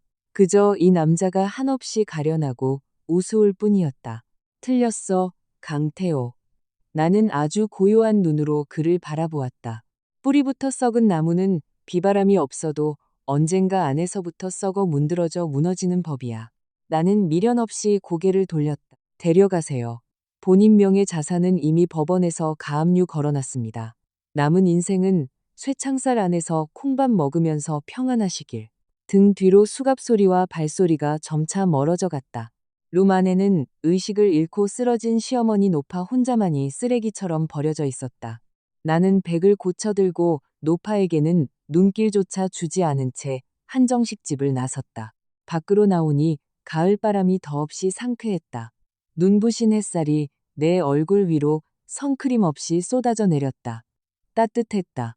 6년 동안 내 가슴을 짓눌렀던 거대한 바위 덩어리가 이 눈부신 햇빛 아래서 산산이 부서져 가루가 되어 날아가는 것 같았다. 길 건너편 각 잡힌 정장 차림의 박성진 변호사가 따뜻한 커피 2잔을 들고 마이바흐 옆에 서서 나를 가만히 바라보고 있었다. 내가 걸어 나오자 그는 빠른 걸음으로 다가와 따뜻한 밀크티 한 잔을 내 손에 쥐어주었다. 압수수색 완벽하게 끝났대. 구속영장 청구 들어갔어. 그 자식 다신 못 나와. 박성진의 목소리는 여전히 차분했지만 눈가에는 부드러운 미소가 번져 있었다. 나는 컵을 받아들었다. 손끝으로 전해지는 온기가 참 든든했다. 반포레미안 가압류도 막바지 절차 밟는 중이야. 경매로 넘어가면 그 돈 1원 한 푼 빠짐없이 내 통장으로 꽂힐 거다. 나는 고개를 숙여 따뜻한 밀크티를 한 모금 머금었다. 달콤한 향이 순식간에 입안을 가득 채우며 조금 전 그 방에서 묻어왔던 모든 역겨운 냄새를 싹 씻어내 주었다. 고마워요, 선배. 요 며칠 정말 고생 많으셨어요. 나는 고개를 들어 진심으로 활짝 웃었다. 6년 만이었다. 이렇게 가볍고 완벽하게 웃어본 건 처음이었다. 더 이상 반찬값 1,000원에 전전긍긍할 필요도 없고 썩어 빠진 시월드 눈치를 볼 필요도 없었다. 껍데기뿐인 쇼윈도 부부 생활을 위해 내 자신을 갈아넣으며 가스라이팅 당할 필요도 없었다. 내 몫은 단 1원도 빼놓지 않고 전부 되찾아왔고 나를 물어뜯던 짐승들은 그에 합당한 인과응보를 받았다. 새로 이사갈 청담동 펜트하우스 다 봐뒀어요. 다음 주에 가계약금 쏘기로 했어요. 내가 말했다. 박성진이 조수석 차문을 열어주며 미소 지었다. 가자. 새로운 출발을 축하하는 의미로 오늘은 내가 오마카세 쏠게. 나는 차에 올라타 창밖으로 스쳐 지나가는 풍경을 바라보았다. 이 도시는 여전히 시끄럽고 분주했지만 내 눈에 비친 세상은 그 어느 때보다도 탁 트이고 찬란하게 빛나고 있었다. 이혼 판결문은 한 달 뒤 가정법원에서 정식으로 송달되었다. 판결이 확정됨과 동시에 강태호는 거액의 경제범죄 및 고의적 재산은닉, 조세포탈 혐의까지 더해져 징역 7년이라는 실형을 선고받았다. 그의 명의로 된 모든 자산은 강제 경매에 넘겨져 시행사 위약금과 내게 지급해야 할 위자료 및 재산 분할금으로 충당되었다. 모든 것이 끝난 후 한때 강남 바닥을 주름잡던 그 잘난강 소장님은 빈털터리를 넘어 거액의 빚더미를 짊어진 전과자가 되었다. 들리는 찌라시에 의하면 그 끔찍한 시어머니는 충격을 이기지 못하고 뇌졸중으로 쓰러져 반신불수가 되었다고 한다. 비싼 요양병원에 갈 돈이 없어 친척들이 가장 시설이 열악한 시립요양원에 버리듯 밀어넣었고 매일 오줌 지린 내가 진동하는 침대에 누워 조선족 간병인 눈치만 보며 생지옥 같은 나날을 보내고 있다고 한다. 그리고 뱃속의 아이를 무기 삼아 취집을 꿈꿨던 이유라는 사채업자에게 끌려간 뒤 야반도주를 시도하다 다리몽둥이가 부러졌다고 한다. 당연히 뱃속에 있던 그 불륜의 씨앗은 지켜내지 못했고 지금은 매일 담배 연기 자욱한 불법 도박장에서 술시중을 들며 평생 갚아도 끝이 없을 사채, 빚을 갚고 있다고 했다. 빌런에게는 결국 지옥이 입을 벌리는 법이다. 내 손에 피 한 방울 묻힐 필요도 없이 나는 이혼 판결문과 어마어마한 내 통장 잔고, 증명서들을 새 집의 지문 인식금고 안에 소중히 밀어넣고 잠갔다. 넓은 통유리창 앞으로 걸어가 기지개를 켰다. 햇살이 눈부시게 아름다웠다. 새로 산 최고급 실크 슬립이 햇빛을 받아 은은하게 반짝거렸다. 초인종이 울렸다. 내가 어제 주문해 둔 눈이 시리도록 붉고 화려한 최상급 수입산 장미 꽃다발이 도착했을 것이다. 오늘따라 불어오는 바람이 참 부드럽다. 나 서지안의 온전하고 찬란한 진짜 인생은 이제 막막을 올렸을 뿐이다.